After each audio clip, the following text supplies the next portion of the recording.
নমস্কার, আপনারা দেখছেন এবিপি আনন্দ। আপনাদের সঙ্গে রয়েছি আমি দেবস্মিতা। শুরু করছি আজ বাংলায়। দেবস্মিতার সঙ্গে রয়েছি আমি শুভ্রজিৎ।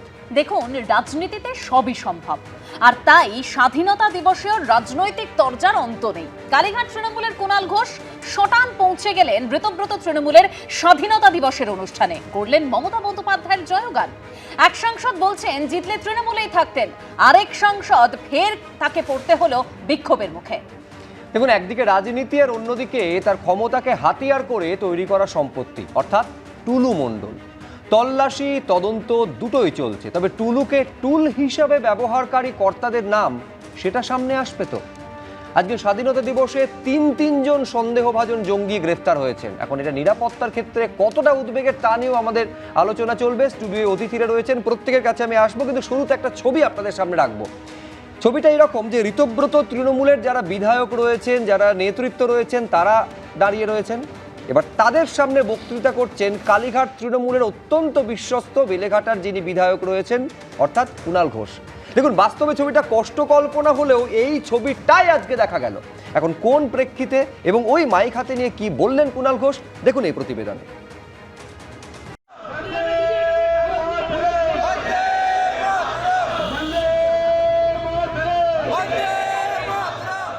টানটান নাটকীয়তা। মেট্রোপলিটনের তৃণমূল ভবনে ঋতব্রত তৃণমূল শিবিরের স্বাধীনতা দিবস উদযাপন চলছে। একদিকে সার দিয়ে দাঁড়িয়ে ঋতব্রত তৃণমূল শিবিরের বিপ্লব মিত্র, চন্দ্রিমা ভট্টাচার্য, অরূপ রায়, শান্তনু সেন, স্নেহাশিস চক্রবর্তী, সুদীপ রাহারা, আর উল্টো দিকে মাইক হাতে ভাষণ দিচ্ছেন কালীঘাট তৃণমূলের কুণাল ঘোষ।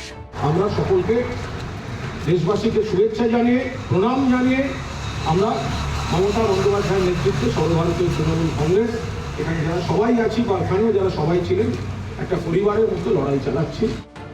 আর এই ছবি ঘিরে স্বাধীনতা দিবসের সকালে একেবারে তোলপাড় পড়ে গেল। ওনারা আমায় যেভাবে সহযোগিতা করেছেন, আমি নিশ্চিত যে বিধানসভায় আমার পারফরমেন্স দেখার পর ওনারাও মন থেকে জানেন যে এই হচ্ছে আসল বিরোধী নেতা, ওইসব বালিশ চাটন দিয়ে হবে না। মমতা বন্দ্যোপাধ্যায়ের সঙ্গ ছেড়ে যারা ঋতব্রত শিবিরে যোগ দিয়েছেন তাদের সামনেই মমতা বন্দ্যোপাধ্যায়ের জয়গান গাইলেন কুণাল ঘোষ। আর তা দাঁড়িয়ে দাঁড়িয়ে দেখলেন ঋতব্রত শিবিরের চেয়ারপারসন, রাজ্য সভাপতি সহ অন্যরা। যদি কোনো পথচারীও কেউ কোনোদিন কখনো এই ধরনের কর্মসূচিতে এসে শ্রদ্ধা জানাতে আসে, তাহলে আসবেন। কুণাল ঘোষের দাবি, তাঁরই আচমকা উপস্থিতিতে হতভম্ব হয়ে যান সকলেই। একটু আকস্মিক একটা বিস্মিত তারা হলেন, বুঝতেই পারছিলাম তাদের প্রতিক্রিয়ায়। আমার দলের নাম করে পতাকা তোলা হচ্ছে, তাই আমি দাঁড়িয়ে গেছি। কোহিনুর ওদের ছাত্রনেতা ফুল এগিয়ে দিলেন, সুদীপ রাহা তাদের আমায় বললেন একটু বক্তৃতা দিতে হবে। আর আমার তো মনে হয়েছে ওনারা আমাকে যেভাবে সহযোগিতা করেছেন, মানে এত সুন্দরভাবে সহযোগিতা করেছেন, যেভাবে ফুল দিয়েছেন আমি যাতে ফুল দিতে পারি, যেভাবে বক্তৃতা করতে দিয়েছেন, অ্যানাউন্স করে দিয়েছেন, তাতে মন থেকে ওরাই আমায় বিরোধী দলনেতা মানছেন, অন্য কাউকে মানছেন না। এসব বালিশ ফালিশ চলে না। স্বাধীনতা দিবস ধরুন কোনো পথচারী তিনি যদি হেঁটে যান, তিনিও যদি এসে শ্রদ্ধা জানাতে চান, তাকেও নিশ্চিতভাবে স্বাগত।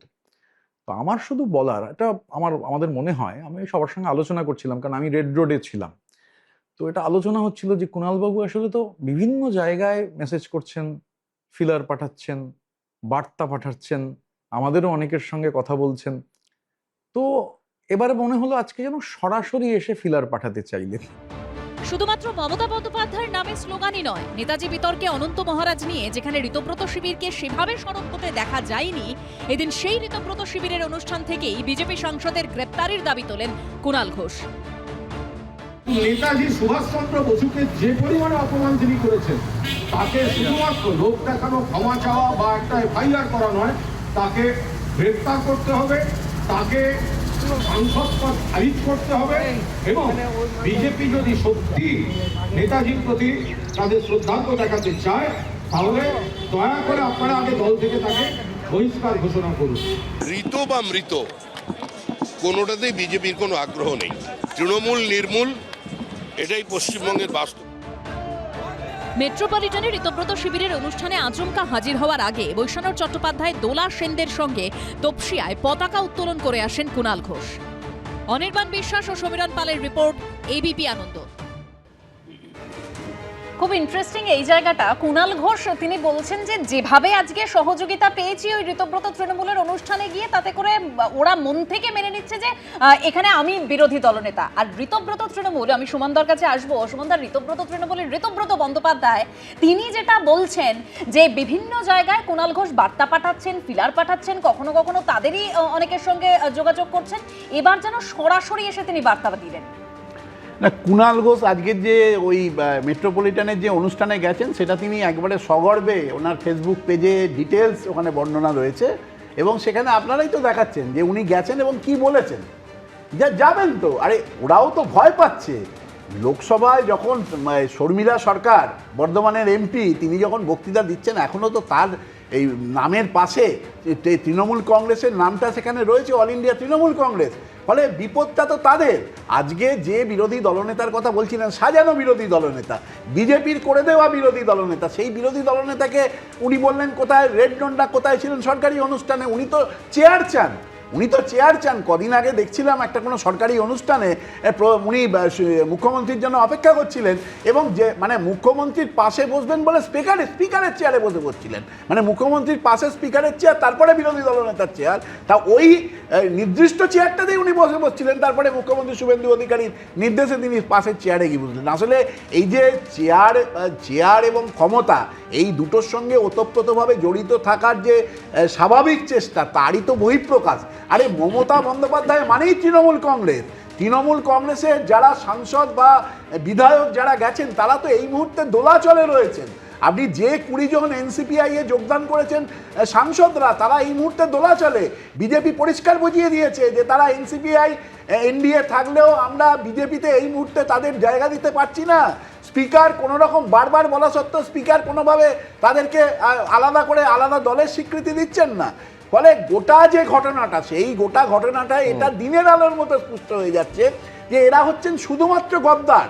এরা শুধুমাত্র ক্ষমতায় থাকতে চায় বা নিজের অতীতের কোনো কাজকর্ম, কোনো ভুলভ্রান্তি, সেই ভুলভ্রান্তি ঢাকতে তারা আসছেন। একাধিক নিদর্শন আমরা দেখেছি, বিধানসভায় আমরা দেখেছি। দেখুন কে কোথায় যাচ্ছেন এবং কে কার কাছে আমন্ত্রণ পত্র পাঠাচ্ছেন তা নিয়ে দাবি পাল্টা দাবি রয়েছে। এখন বাস্তবটা তো এখানে বসে বোঝা সম্ভব নয়, কিন্তু যেটা দাবি সেটাকে আমরা সামনে রাখতে পারি। যেমন কালীঘাট তৃণমূলের তরফে গোটা বিষয়টাকে আরেকটু ওয়াইড স্পেকট্রামে দেখানোর চেষ্টা করা হচ্ছে বিমলদা। সেটা হচ্ছে যদি এইভাবে দেখা হয় যে কুণাল ঘোষ গিয়ে ঋতব্রত তৃণমূলের একটা কর্মসূচিতে গিয়ে বক্তব্য রেখেছেন, তাহলে পুরোটা বলা হয় না। এইটাকে এইভাবে প্রেজেন্ট করা হচ্ছে যে বিজেপির বি টিমের সামনে গিয়ে কুণাল ঘোষ বক্তব্য রাখলেন, মমতা বন্দ্যোপাধ্যায় নামে জয়ধ্বনি করলেন, বিজেপির বিরুদ্ধে একদম তিনি সোচ্চার হলেন, অনন্ত মহারাজের প্রসঙ্গে একদম সরাসরি তিনি কঠোরতম পদক্ষেপ গ্রহণ করার দাবি তুলেন। মানে এইখানে অন্তত ছন্ন ছাড়া তৃণমূল কংগ্রেস, কালীঘাট তৃণমূল, কুণাল ঘোষ কিন্তু এটার মধ্যে দিয়ে একটা মোরাল ভিক্টরি দেখতে পাচ্ছেন। বাপরে বাপ, এই যে কে কোথায় মোরাল ভিক্টরি দেখে না বোঝা খুব মুশকিল। তার কারণ আপনাকে বলি, সেটা হচ্ছে এরা ABCD থেকে Z অবধি গুনে যাক, আমার কোনো আপত্তি নেই। আচ্ছা, নিজেরা ঝামেলা বাঁধাচ্ছে, আমাদের কেন টানছে? আমরা কি করেছি?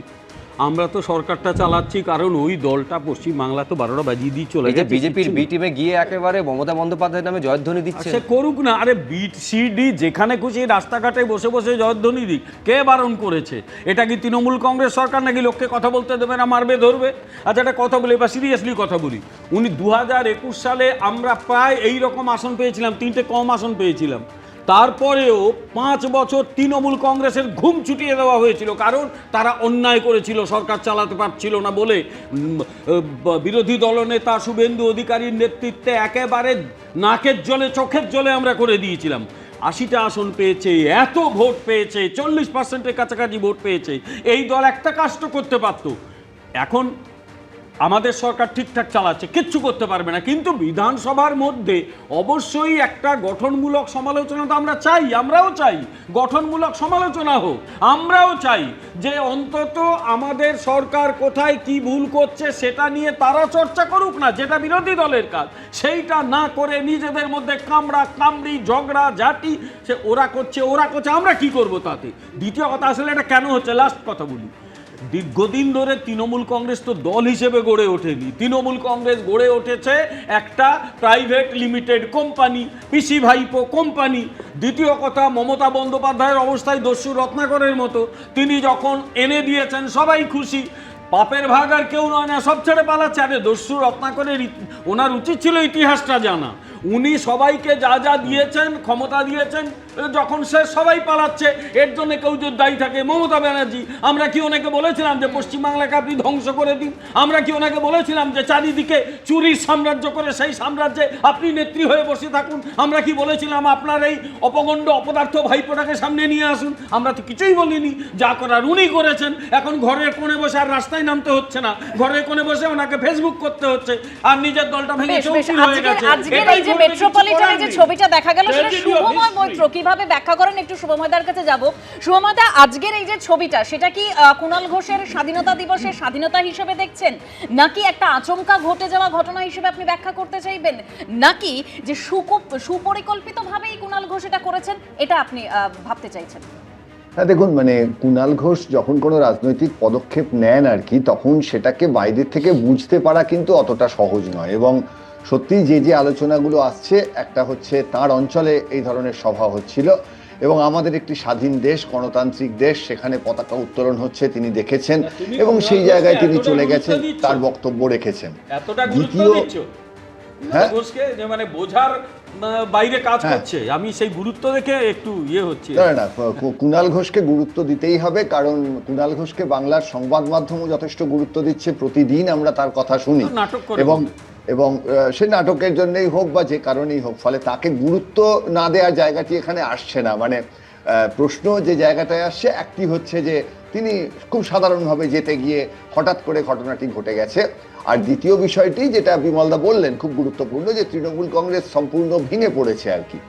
এবার এই জায়গায় রাজনৈতিক কৌশল থাকতে পারে। তৃণমূল কংগ্রেস সত্যিই হয়তো বিজেপির বিরোধিতা করতে চায় না, কারণ তারা ৮০টা মতন আসন জিতেছে এবং এই জায়গায় তাদের একটা বড় অংশ তারা শান্তিতে আগামী ৫ বছর কাটাতে চান। কারণ যদি বিজেপির বিরুদ্ধে তারা কথা বলেন, সে যদি গঠনমূলক সমালোচনাও হয়, সেই জায়গায় গত ১৫ বছরে তারা যে কীর্তিকলাপগুলো করেছেন সেইখানে তারা বিপদে পড়ে যাবেন। ফলে এবং এই একই জায়গায় রাজনৈতিক কৌশল, যেখানে আমাদের সংবিধানের কোনো অসুবিধে হয় না, সেটা হচ্ছে যে এই সময় এদের সমর্থনটা যদি বিজেপি কৌশলগতভাবে নিতে পারে।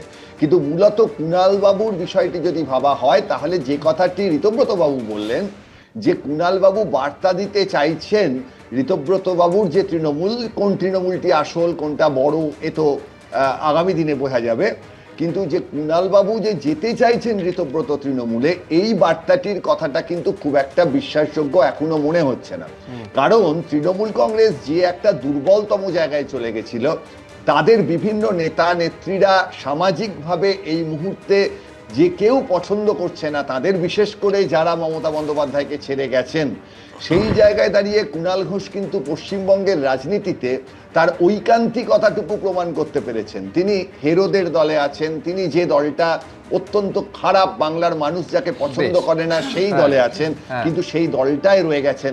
সুতরাং আমার মনে হয় তিনি মনে মনে এই ধরনের রাজনৈতিক কৌশল নেবেন, এই ধরনের ঘটনা হয়তো ঘটবে না। বেশ, শুভময়দা বলছেন যে ঐকান্তিকতা কুণাল ঘোষের, তিনি হেরোদের দলে আছেন। কিন্তু আমি এইখানে একেবারে বিধায়ক থেকে এবার একটা সাংসদে আপনাদের নিয়ে যেতে চাইবো, যেখানে তিনি এইটা বুঝিয়ে দিয়েছেন তিনি হেরোদের দলে নেই।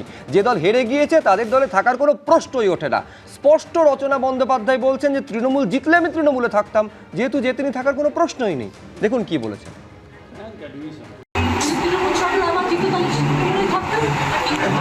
রাজনীতিতে নতুন রচনা, তৃণমূল ছাড়ার কারণ ব্যাখ্যা করলেন হুগলির সাংসদ রচনা বন্দ্যোপাধ্যায়। বিধানসভা ভোটে তৃণমূলের শোচনীয় পরাজয়ের পর শিবির বদল করেছেন তিনি, যোগ দিয়েছেন এনসিপিআইতে। এখন তিনি এনডিএর অংশ, কিন্তু বাংলায় ফের তৃণমূল জিতলে কি করতেন? তাহলে তার অবস্থান কি হতো? তৃণমূল হেরে গেছে বলে কি শিবির বদল? শুক্রবার চুচুড়ায় বিজেপি বিধায়ক সুবীর নাগের ভারত মাতা পুজোয় উপস্থিত হয়ে এই নিয়ে বেনজির ব্যাখ্যা দিলেন হুগলির সাংসদ। তৃণমূল হেরে গেছে বলে আপনি চেঞ্জ করলেন? যখন তৃণমূল ছিল তখনই আমি সেন্ট্রালের সাপোর্ট ছাড়াই কাজ করতে পারিনি। দিদিও বলেছেন যে সেন্ট্রাল না আসলে আমি টাকা দিতে পারবো না, আমাদের স্টেটের টাকা স্টেট থেকে আমি সাহায্য করতে পারছি না, তখনই দিদি বলেছেন। আমরা সাংসদ কোটা ছিল তো, সাংসদ কত করতে পারি? 4 কোটি 90 লক্ষ টাকা 7টা বিধানসভায় কি হয়? কিছুই হয় না, একটা ব্রিজও তৈরি হবে। এরা সব সুযোগ সন্ধানী ভদ্র মহিলা, এরা রাজনীতিতে পচা, এরা মানুষের কাছে ঘৃণার প্রাপ্ত হয়ে গেছে, এরা তো মানুষের কাছে যায় না। এই 20 জনকে আর 60 জনকে মানুষ কিভাবে ঘৃণা করছে জানেন? এটা ঘৃণার পাত্র হয়ে দাঁড়িয়েছে। একসময় উন্নয়নের কথা বলে দলে দলে বিধায়ক সাংসদ অন্য দল ছেড়ে তৃণমূলে যোগ দিতেন। এখন সেই কালীঘাট তৃণমূলেই উল্টো স্রোত। সৌরভ বন্দ্যোপাধ্যায় রিপোর্ট, এবিপি আনন্দ, হুগলি। দেখুন, এটাকে রাজনৈতিক সততাও কেউ বলতে পারেন। একেবারে কোনো তিনি রাগঢাক রাখেননি, কোনো বিষয়কে তিনি আড়াল করতে চাননি। স্পষ্ট কথা যে সত্যের লওসহ যে যা সত্যি তৃণমূল হেরে গেছে, অতএব সে দলে থাকার কোনো প্রশ্নই নেই, সেই কারণে তিনি দল বদল করেছেন। আমি এইখানে সুমন রায়চৌধুরীর কাছে বিশেষভাবে আসবো, কারণ নির্বাচনী এবারের বিধানসভা নির্বাচনে তিনিও প্রতিদ্বন্দ্বিতা করেছেন। এইটাকে আমি বলছি দল ভুলে যান সুমনদা। একজন রাজনীতিবিদ আরেকজন রাজনীতিবিদের তার অবস্থান এবং অবস্থানের এই ব্যাখ্যাকে কিভাবে দেখেন? না দেখুন, একটা রাজনৈতিক দল 2 মিনিট আমায় সময় দেবেন। একটা রাজনৈতিক দল কখন টিকে থাকে? যখন আদর্শগতভাবে তারা মজবুত হয়। আজকে পশ্চিমবঙ্গের মাটিতে 49 বছর জাতীয় কংগ্রেস ক্ষমতায় নেই, কিন্তু কংগ্রেস দলটা রয়েছে। এই রকম একটা ভোটে হারলে তাসের ঘরের মতন ভেঙে পড়া, হেরে গেলে যারা শাসক দল তারা আমাদের দিকে ডিম ছোড়া শুরু করবে, ঢিল মারবে, কাদা ছুড়বে, টু সাম এক্সটেন্ট সাধারণ মানুষও বিক্ষোভ দেখাবে। এটা কখন হয়? যখন আপনি আদর্শের দিকটাকে অফ করে দিয়ে দলটাকে একটা মানি মেকিং মেশিনে পরিণত করবেন। ওরা কি দেখেছে? ওরা দেখেছে টাকা তুলতে হবে, সর্বোচ্চ স্তরে সেই টাকা পাঠাতে হবে, সেটা গরু থেকে হোক, কয়লা থেকে হোক, চাকরি বিক্রি করে হোক, যে কোনো পন্থায় টাকা তুলতে হবে। লক্ষ লক্ষ টাকা দিয়ে লোকসভা বিধানসভার টিকিট কিনতে হবে। তা এই চরিত্রে যারা হ্যাবিচুয়েটেড হয়ে গেছে, তারা যখন দেখছে মানি মেকিং মেশিনটা যান্ত্রিক গোলযোগ হয়েছে, তারা তো হয় সেই মেশিনকে রিপেয়ারিংয়ে পাঠাবে, তাহলে সেই মেশিনটাকে সরিয়ে রেখে অন্য কোনো মেশিনে গিয়ে নিজেদের অবস্থান তৈরি করবে। রাজনৈতিক আদর্শ ছাড়া কোনো রাজনৈতিক দল টিকে থাকতে পারে না। মমতা বন্দ্যোপাধ্যায়কে আমার একটা প্রশ্ন আজকে প্যানেলের মাধ্যমে, 2011 সালে কংগ্রেসের সহযোগিতা নিয়ে আপনি ক্ষমতায় এলেন, ফার্স্ট ওনার কি টার্গেট ছিল? বিরোধী পরিসর শূন্য থাকবে, সে যে রাজনৈতিক দলই হোক। পঞ্চায়েত থেকে পার্লামেন্ট শুধু আমি আর কেউ থাকবে না। প্রয়োজনে একটা 15 সদস্যের পৌর বোর্ড দখল করার জন্যেও আমি বিরোধী পৌরপিতাকে খুন করিয়ে দিতে পারি। এই আদর্শ নিয়ে চললে যেটা হবার সেটাই হয়েছে। আজকে 4 মে বেলা 12টার পর থেকে যখন চিত্র পরিষ্কার হতে শুরু করলো, আমরা দেখলাম কিভাবে তৃণমূল কংগ্রেসের পতাকাধারীরা রাতারাতি গেরুয়া পতাকা নিয়ে রাস্তায় নেমে পড়ল। শ্রমিকবাবু বলছেন তৃণমূলীকরণ হতে দেব না, অনেক ইত্যাদি ইত্যাদি অনেক কথা বলছেন, কিন্তু বিষয়টা তো তা নয়। তৃণমূলে থাকতে কেন লোকে, আমরা তো কংগ্রেস করতে ভয় পাই না। যে কোনো ধরনের কঠিন পরিস্থিতি আমরা মুখোমুখি হতে রাজি আছি, আজও রাজি আছি। কিন্তু তাহলে যারা ক্ষমতায় রয়েছেন, বিধায়ক, সাংসদ, যারা নিরাপত্তা নিয়ে ঘোরেন, যাদের পয়সার কোনো অভাব নেই, তাদের কেন রাতারাতি পলায়ন করতে হচ্ছে? কারণ বিগত 15 বছর ধরে তৃণমূল কংগ্রেসের নির্বাচিত জনপ্রতিনিধির থেকে একটি পঞ্চায়েতের সদস্য অবধি তা রাজনীতি না করে, আদর্শগতভাবে নিজেকে মজবুত না করে, শুধু টাকা রোজগার সুমন রায়চৌধুরী যা বলছেন, আমি তা নিয়ে সুমন বন্দ্যোপাধ্যায়ের কাছে আসবো। মানে সুমন দা, তৃণমূলের কোনো আদর্শ নেই, তার জন্য তৃণমূল এভাবে ভেঙে খান হয়ে গেছে, আর তৃণমূল নিজেকে একেবারে টাকা গোনার, মানে টাকা তৈরি করার মেশিন করে ফেলেছিল এই বিগত 15 বছরে। না দেখুন, আমি ওই মানে আমাদের জাতীয় কংগ্রেসের যিনি প্রতিনিধি আছেন সুমন রায়চৌধুরী, তার পরিপ্রেক্ষিতে একটা কথাই বলবো যে দেখুন, তৃণমূল কংগ্রেস এবং জাতীয় কংগ্রেস তাদের মানে ধরনটা, রাজনৈতিক দলের ধরনটা একেবারেই একরকম। এবং এই কথা তো অস্বীকার করলে হবে না। হয়তো এখানে যে কথাটা ও বলছে সেটা ঠিক, যে পশ্চিমবঙ্গে এখনও কংগ্রেসটা টিকে আছে, তৃণমূল কংগ্রেসও টিকে আছে। লাস্ট নির্বাচনেও তৃণমূল কংগ্রেস 41% ভোট পেয়েছে এবং 2,60,00,000 মানুষ তৃণমূল কংগ্রেসকে ভোট দিয়েছে। মমতা বন্দ্যোপাধ্যায়, অভিষেক বন্দ্যোপাধ্যায়কে দেখে ভোট দিয়েছে। ফলে এবং এখনও কোনো নির্বাচনও হয়নি যে নির্বাচনে প্রমাণ হবে যে বিজেপির বিরোধী দল কারা। ফলে বিরোধী পরিসরে মানে মমতা বন্দ্যোপাধ্যায়, তৃণমূল কংগ্রেস খুব জাঁকিয়ে আছে। আমি বলি আদর্শের কথা, আমি জানি না সুমন রায়চৌধুরী কী করে মিস করে গেল যে ওনাদের প্রাক্তন প্রধানমন্ত্রী রাজীব গান্ধীর সেই ঐতিহাসিক বক্তব্য, যেখানে তিনি বলেছিলেন যে একটা টাকা যদি মানুষের জন্য খরচ করার জন্য পাঠানো হয় সেই মানুষটার কাছে গিয়ে 19 পয়সা পৌঁছয়, অর্থাৎ বাকি 81 পয়সা এই গোটা সিস্টেমের মধ্যে বিভিন্ন পর্যায়ে ভ্যানিশ হয়ে যায়। সেটা সিস্টেমেটিক ফ্ল, সেটা দলীয় আদর্শের কথা উনি বলেননি। আরে সৎ তার মধ্যে না তার সঙ্গে দলীয় আদর্শের সম্পর্ক নেই, একটু বলতে দাও, সেটা সিস্টেমের ফ্ল। বলতে দাও না, তুমিও সিস্টেম জানো আমিও সিস্টেম জানি, একটু বলতে দাও না। সেটা হচ্ছে যে গোটা সিস্টেমে শুধু প্রশাসনিক সিস্টেম নয়, সেখানে বহু মানুষজন রয়েছেন যারা এই ধরনের অর্থনৈতিক কার্যকলাপে অংশগ্রহণ করেন। আমি দুজনের কথার প্রেক্ষাপটে কিচ্ছু বলবো না, আমি আমার নিজের অবজারভেশনটা দেবো। সেটা হচ্ছে যে মমতা বন্দ্যোপাধ্যায় বিরোধী স্পেস রাখতে চান না এবং যার হাত ধরে ওঠেন তাকে লাথি মেরে ফেলে দেন, এটা মমতা বন্দ্যোপাধ্যায় তো বহু পুরনো অভ্যেস। তা যদি ভারতীয় জনতা পার্টি না থাকতো তার এই তৃণমূল কংগ্রেস দলটা দাঁড়াতো, আমরাই দাঁড় করিয়ে দিলাম, নইলে কংগ্রেস থেকে বেরিয়ে একটা লোক, প্রণব মুখার্জির মতো লোক দাঁড়াতে পারেনি। মমতা বন্দ্যোপাধ্যায় দলটাকে দাঁড় করাতে পেরেছেন বিজেপির জন্য, তারপর যতটা ক্ষতি বিজেপির উনি করেছেন। 2021 নির্বাচনে জেতার পরে এতগুলো মানুষ মার্ডার হলো, ফলে এই অভ্যেস তার রয়েছে। বিমলদা, যেটা আমি বলছি উদ্বেগের বিষয় সেটা হচ্ছে এই রচনা বন্দ্যোপাধ্যায় বলছেন যে তিনি যেহেতু তৃণমূল জেতেনি সেই কারণে তিনি দল পাল্টেছেন। আমি বলছি এরপর কালকে যদি ফলটা অন্যরকম হয়, বিজেপি যদি হেরে যায়, তারপর তো তিনি আর এনডিএ শরিকের মধ্যে থাকবেন না। আমি বলছি যেদিকে স্রোত সেদিকে যারা গা ভাসায় তাদের প্রতি বিজেপি কতটা আস্থা রাখতে পারছে, কারণ বিজেপির পর হচ্ছে দ্বিতীয় বৃহত্তম শরিক এনডিএ এনসিপি। বিজেপি তার নিজের কর্মীদের ওপর বেশি আস্থা রাখে, এইটুকু আমি বলে দিই। দ্বিতীয় কথা হচ্ছে আজকে সুপ্রিম কোর্টের আইনজীবী কল্যাণ বন্দ্যোপাধ্যায় বলছেন এরা সবাই ঘৃণার পাত্র, সুযোগ সন্ধানী। আচ্ছা, উনি নিজে বেশি দিন নয় মাসখানেক আগে একটা মন্তব্য করেছিলেন, ক্যামাক স্ট্রিট দলটাকে শেষ করে দিল, দেখাও একবার, উনি বলেছিলেন। আচ্ছা, তারা ঘৃণার পাত্র নয়? একবার না, একাধিকবার বলেছেন, তারাও তো ঘৃণার পাত্র। আর এদের ডেকেছিল কে? দলের টিকিট কে দিয়েছিল? যাদের মিনিমাম রাজনৈতিক নেই। ফলে এগুলো নিজেকেই তাকাতে হবে, এগুলো আমরা কিছু বলতে পারবো না। আয়নার সামনে মমতা ব্যানার্জিকে দাঁড়াতে হবে, আয়নার সামনে ওনার ভাইপোকে দাঁড়াতে হবে, ওনারা কি করেছেন তখনই উত্তরগুলো পাবেন। আয়নার সামনে হয়তো কল্যাণ ব্যানার্জিকেও দাঁড়াতে হবে, কারণ একবার কলকাতা হাইকোর্টে কারা যেন বলেছিল না, মাতাল তোমায় জানতে হবে, আগামীকে মানতে হবে, তারা তো বাইরের কেউ বলেনি। বেশ এক সাংসদের কথা বলছেন, আমি এখানে আরেক সাংসদের বক্তব্য দর্শকদের সামনে রাখবো। কল্যাণ বন্দ্যোপাধ্যায়ের একাধিক মন্তব্যের কথা বিমল শঙ্কর নন্দ এখানে উত্থাপন করলেন, কিন্তু এখানে আরেক সাংসদ, তিনি হচ্ছেন কৃষ্ণনগরের তৃণমূল সাংসদ মহুয়া মৈত্র। এই মহুয়া মৈত্র ফের কিভাবে বিক্ষোভের মুখে পড়লেন এবং কোন প্রেক্ষিতে কেন প্রশ্ন তুলছেন বিজেপির ভূমিকা নিয়ে, তিনি কি ঘটেছে দেখুন।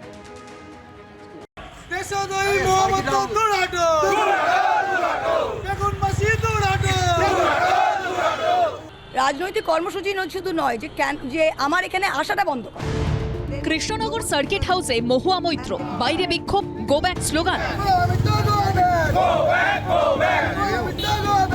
উঠল জয় শ্রীরাম ধ্বনি। স্বাধীনতা দিবসের আগের রাতে নিজের লোকসভা কেন্দ্রে এভাবেই বিক্ষোভের মুখে পড়লেন কৃষ্ণনগরের তৃণমূল সাংসদ Mahua Moitra. For the last 10 minutes I've been hearing shouts of Jai Sri Ram outside. There is no security, there is not a single policeman, there is nothing here. শুক্রবার একটি মামলায় নদিয়ার হোগলবেড়িয়া থানায় হাজিরা দেন মহুয়া মৈত্র। রাতে আসেন কৃষ্ণনগর সার্কিট হাউসে। তৃণমূল সাংসদের দাবি সেই সময় ফোন করে তাকে ঘর ছাড়তে বলা হয়। At 10 o'clock I received a call asking me to vacate the room. এরপরই রাত 11টা নাগাদ সার্কিট হাউসের বাইরে বিক্ষোভ দেখানো হয়। আপনারা জানেন সার্কিট হাউসটা এসপি বাংলোর উল্টো দিকে। আপনারা জানেন যে ওখানে দুটো লোক জমায়েত হলে পুলিশ এসে সরিয়ে দেয়। সেইখানে দাঁড়িয়ে রাত্রির 11টায় 100 জন জমায়েত হচ্ছে এসপি বাংলোর বাইরে, আর একটা পুলিশ এসে ওদের হাঁটাচ্ছে না। গেমটা বুঝলেন? রাজনৈতিক কর্মসূচি শুধু নয় যে আমার এখানে আসাটা বন্ধ করা, প্রত্যেকবার এলে এমন একটা হেয় করা যে ওরা ভাববে যে আমি ভয় পেয়ে আসবো না। বাকি এমপিগুলো তো চলে গেল এই ভয়ে। ওনার ভয়টা কোথায়? উনি কেন আত্মগোপন করে এই সার্কিট হাউসে লুকিয়ে আছে? সনাতন ধর্মকে যেভাবে উনি অপমান করেছে, উনি একজন দেশদ্রোহী।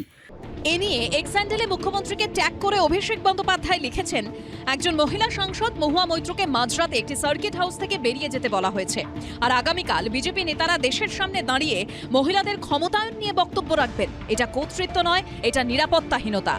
আপনাকে দেখে উৎসাহে যদি আমাদের কর্মীরা কেউ জয় শ্রীরাম বলে, আপনি পজিটিভলি নিন না, দম থাকলে বলুন জয় শ্রীরাম। আপনি তো লোক দিয়ে, পুলিশ দিয়ে আমাদের লোকদের অ্যারেস্ট করাতেন, কেস দিতেন। সিপিএম কে পাশে পেয়েছেন মহুয়া মৈত্র। দল আলাদা হলেও এর বিরুদ্ধে দাঁড়াতে আমি সকালে মহুয়ার সঙ্গে যোগাযোগ করেছি, তাকে তার কনস্টিটিউয়েন্সিতে ফ্রিলি মুভ করতে দিতে হয়, কেউ আটকাতে পারে না। জেলা প্রশাসন সূত্রে দাবি, মহুয়া মৈত্রর অভিযোগ পুরোপুরি ঠিক নয়। উনি যে আসবেন এরকম কোনো তথ্যই তাদের কাছে ছিল না, ঘরও দেওয়া হয়নি। কৃষ্ণনগরের ঘটনা নিয়ে অভিযোগ জানিয়ে লোকসভা স্পিকার ওম বিড়লাকে চিঠি দিয়েছেন মহুয়া মৈত্র।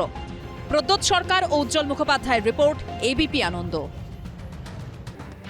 আমি বলছি অনিলদার, রাজনৈতিক অভিযোগ বা বিতর্ক যাই বলুন, পাল্টা বিতর্ক থাকবেই, কিন্তু একজন সাংসদের নিরাপত্তা তো সুনিশ্চিত করবে পুলিশ।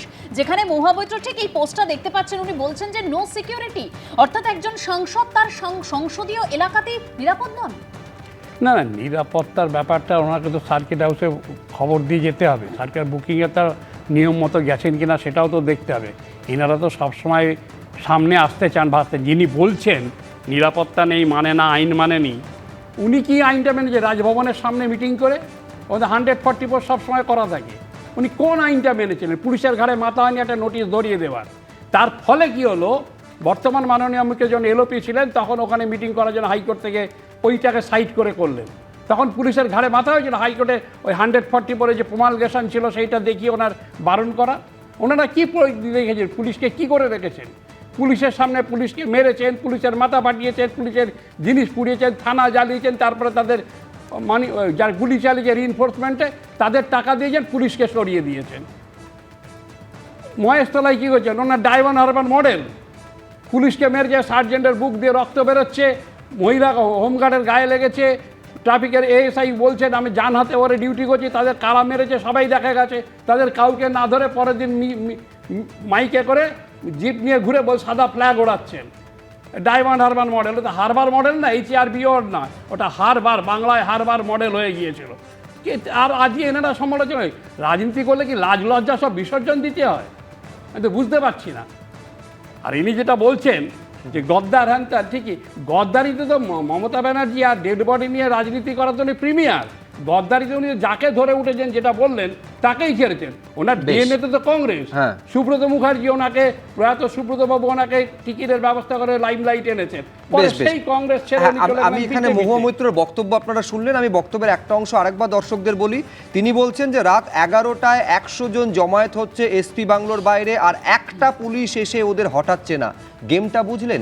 অর্থাৎ স্পষ্ট তিনি বলছেন যে এই যারা বিক্ষোভ দেখাচ্ছে তাদের বিক্ষোভ করার সুযোগ কার্যত করে দিচ্ছে পুলিশ। আমি বলছি এই ছবিটা শুভময় দা গত 15 বছরে বারবার উঠেছে এবং শাসক দলের বিরুদ্ধে বারবার অভিযোগ উঠেছে যে বিরোধীদের কোনো অপোজিশন স্পেস দেওয়া হয় না। এই ছবিটাই তো পালা বদলের পর পরিবর্তন হওয়ার একটা আমি বলছি প্রতিশ্রুতি দেওয়া ছিল। আদৌ সেই ছবিটা কতটা দেখতে পাচ্ছেন? হ্যাঁ, দেখুন, প্রথম বিষয়টা হচ্ছে আজকে তো আমাদের স্বাধীনতার 80তম জন্মদিন, এবং সেই জায়গায় দাঁড়িয়ে আমাদের যে সংসদীয় গণতন্ত্র, সেই সংসদীয় গণতন্ত্র মানেই বিরোধীদের স্পেস দেয়া। এখন একটা প্রশ্ন বারবারই আসবে যে মহুয়া মৈত্র মহাশয়া তিনি সত্যিই ওখানে বুকিং করে গেছিলেন কিনা। এখন সেই বিষয়টা তো এক মুহূর্তে আমাদের রাজ্য সরকার বলে দিতে পারেন বুকিং ছিল কি ছিল না। এবার বুকিং যদি থেকে থাকে তাহলে এই অল্প কয়েকজন 10-15 জন বিজেপির কর্মী তাদেরকে পাঠিয়ে মহুয়া মৈত্রর বিরুদ্ধে স্লোগান দেয়া, আমার মনে হয় বিজেপি চাইছে যে তাদেরকেও, এই যে বিরোধী পক্ষটাকেও কিন্তু প্রাসঙ্গিক রাখতে। কারণ মহুয়া মৈত্র এই মুহূর্তে তৃণমূল কংগ্রেসের যা অবস্থা, তাতে তার প্রাসঙ্গিকতা নিজের পক্ষে রাখা খুব শক্ত। ফলে এই ঘটনা কিন্তু আজকে গোটা দেশের রাজনীতিতে তাকে আরেকটু প্রাসঙ্গিকতা দিল। এবং এই বিষয়গুলি দেখুন একদম একসঙ্গে থাকছে। একদিকে আজকে যে সময় রেখা, সেই জায়গায় দাঁড়িয়ে মহুয়া মৈত্র বা কুণাল ঘোষকে মনে হচ্ছে যে তারা পুরনো তৃণমূলে আছেন, যেন তাদের সামান্য ঐকান্তিকতা আছে তাদের রাজনৈতিক দলটার প্রতি, যে দলের মতাদর্শ নিয়ে একেবারেই প্রচুর প্রশ্ন আছে অবশ্যই। এবং উল্টো দিকে কিন্তু যখন রচনা বন্দ্যোপাধ্যায়ের কথা আসছে, তখন মনে হচ্ছে যে রচনা বন্দ্যোপাধ্যায় মহাশয়ার ক্ষেত্রে রাজনৈতিক ঐকান্তিকতা একেবারেই নেই। অর্থাৎ এই যে দলটিকে পশ্চিমবঙ্গের মানুষ রিজেক্ট করেছে, তাদের মধ্যেও দুটি অংশ তৈরি হচ্ছে, এবং এই দুটি অংশের পার্থক্য তার নিরিখে যখন বিজেপি সমর্থকরা মহুয়া মৈত্রের বিরুদ্ধে গিয়ে স্লোগান দিচ্ছেন সেটি কিন্তু আদতে মহুয়া মৈত্রের বা আমরা যদি কালীঘাট তৃণমূল বলি তার একটা সুবিধে করে দিচ্ছে। সুতরাং এই জায়গাটি রাজনৈতিক কৌশল কিনা সেটা বোঝার রাজনৈতিক কৌশল কিনা আমি বলছি একটা গেমের দিকে ইঙ্গিত করেছিলেন মহুয়া মৈত্র, শুভময় মৈত্র আরেকটা গেমের দিকে ইঙ্গিত করলেন, সেটা হচ্ছে এই গেমটা কোথাও মহুয়া মৈত্রকে পলিটিক্যাল মাইলেজ বিজেপির এই বিক্ষোভটা দিল কিনা। এখন বিজেপি মুখপাত্র কি বলেন সেদিকে আমাদের নজর থাকবে। বলবো হ্যাঁ মাইলেজ দিলেন কি আপনারা? শুভময় মৈত্র প্রশ্ন তুলছেন। না ঠিক আছে, উনি পলিটিক্যাল অ্যানালিস্ট হিসেবে সেটা সে বলতেই পারে।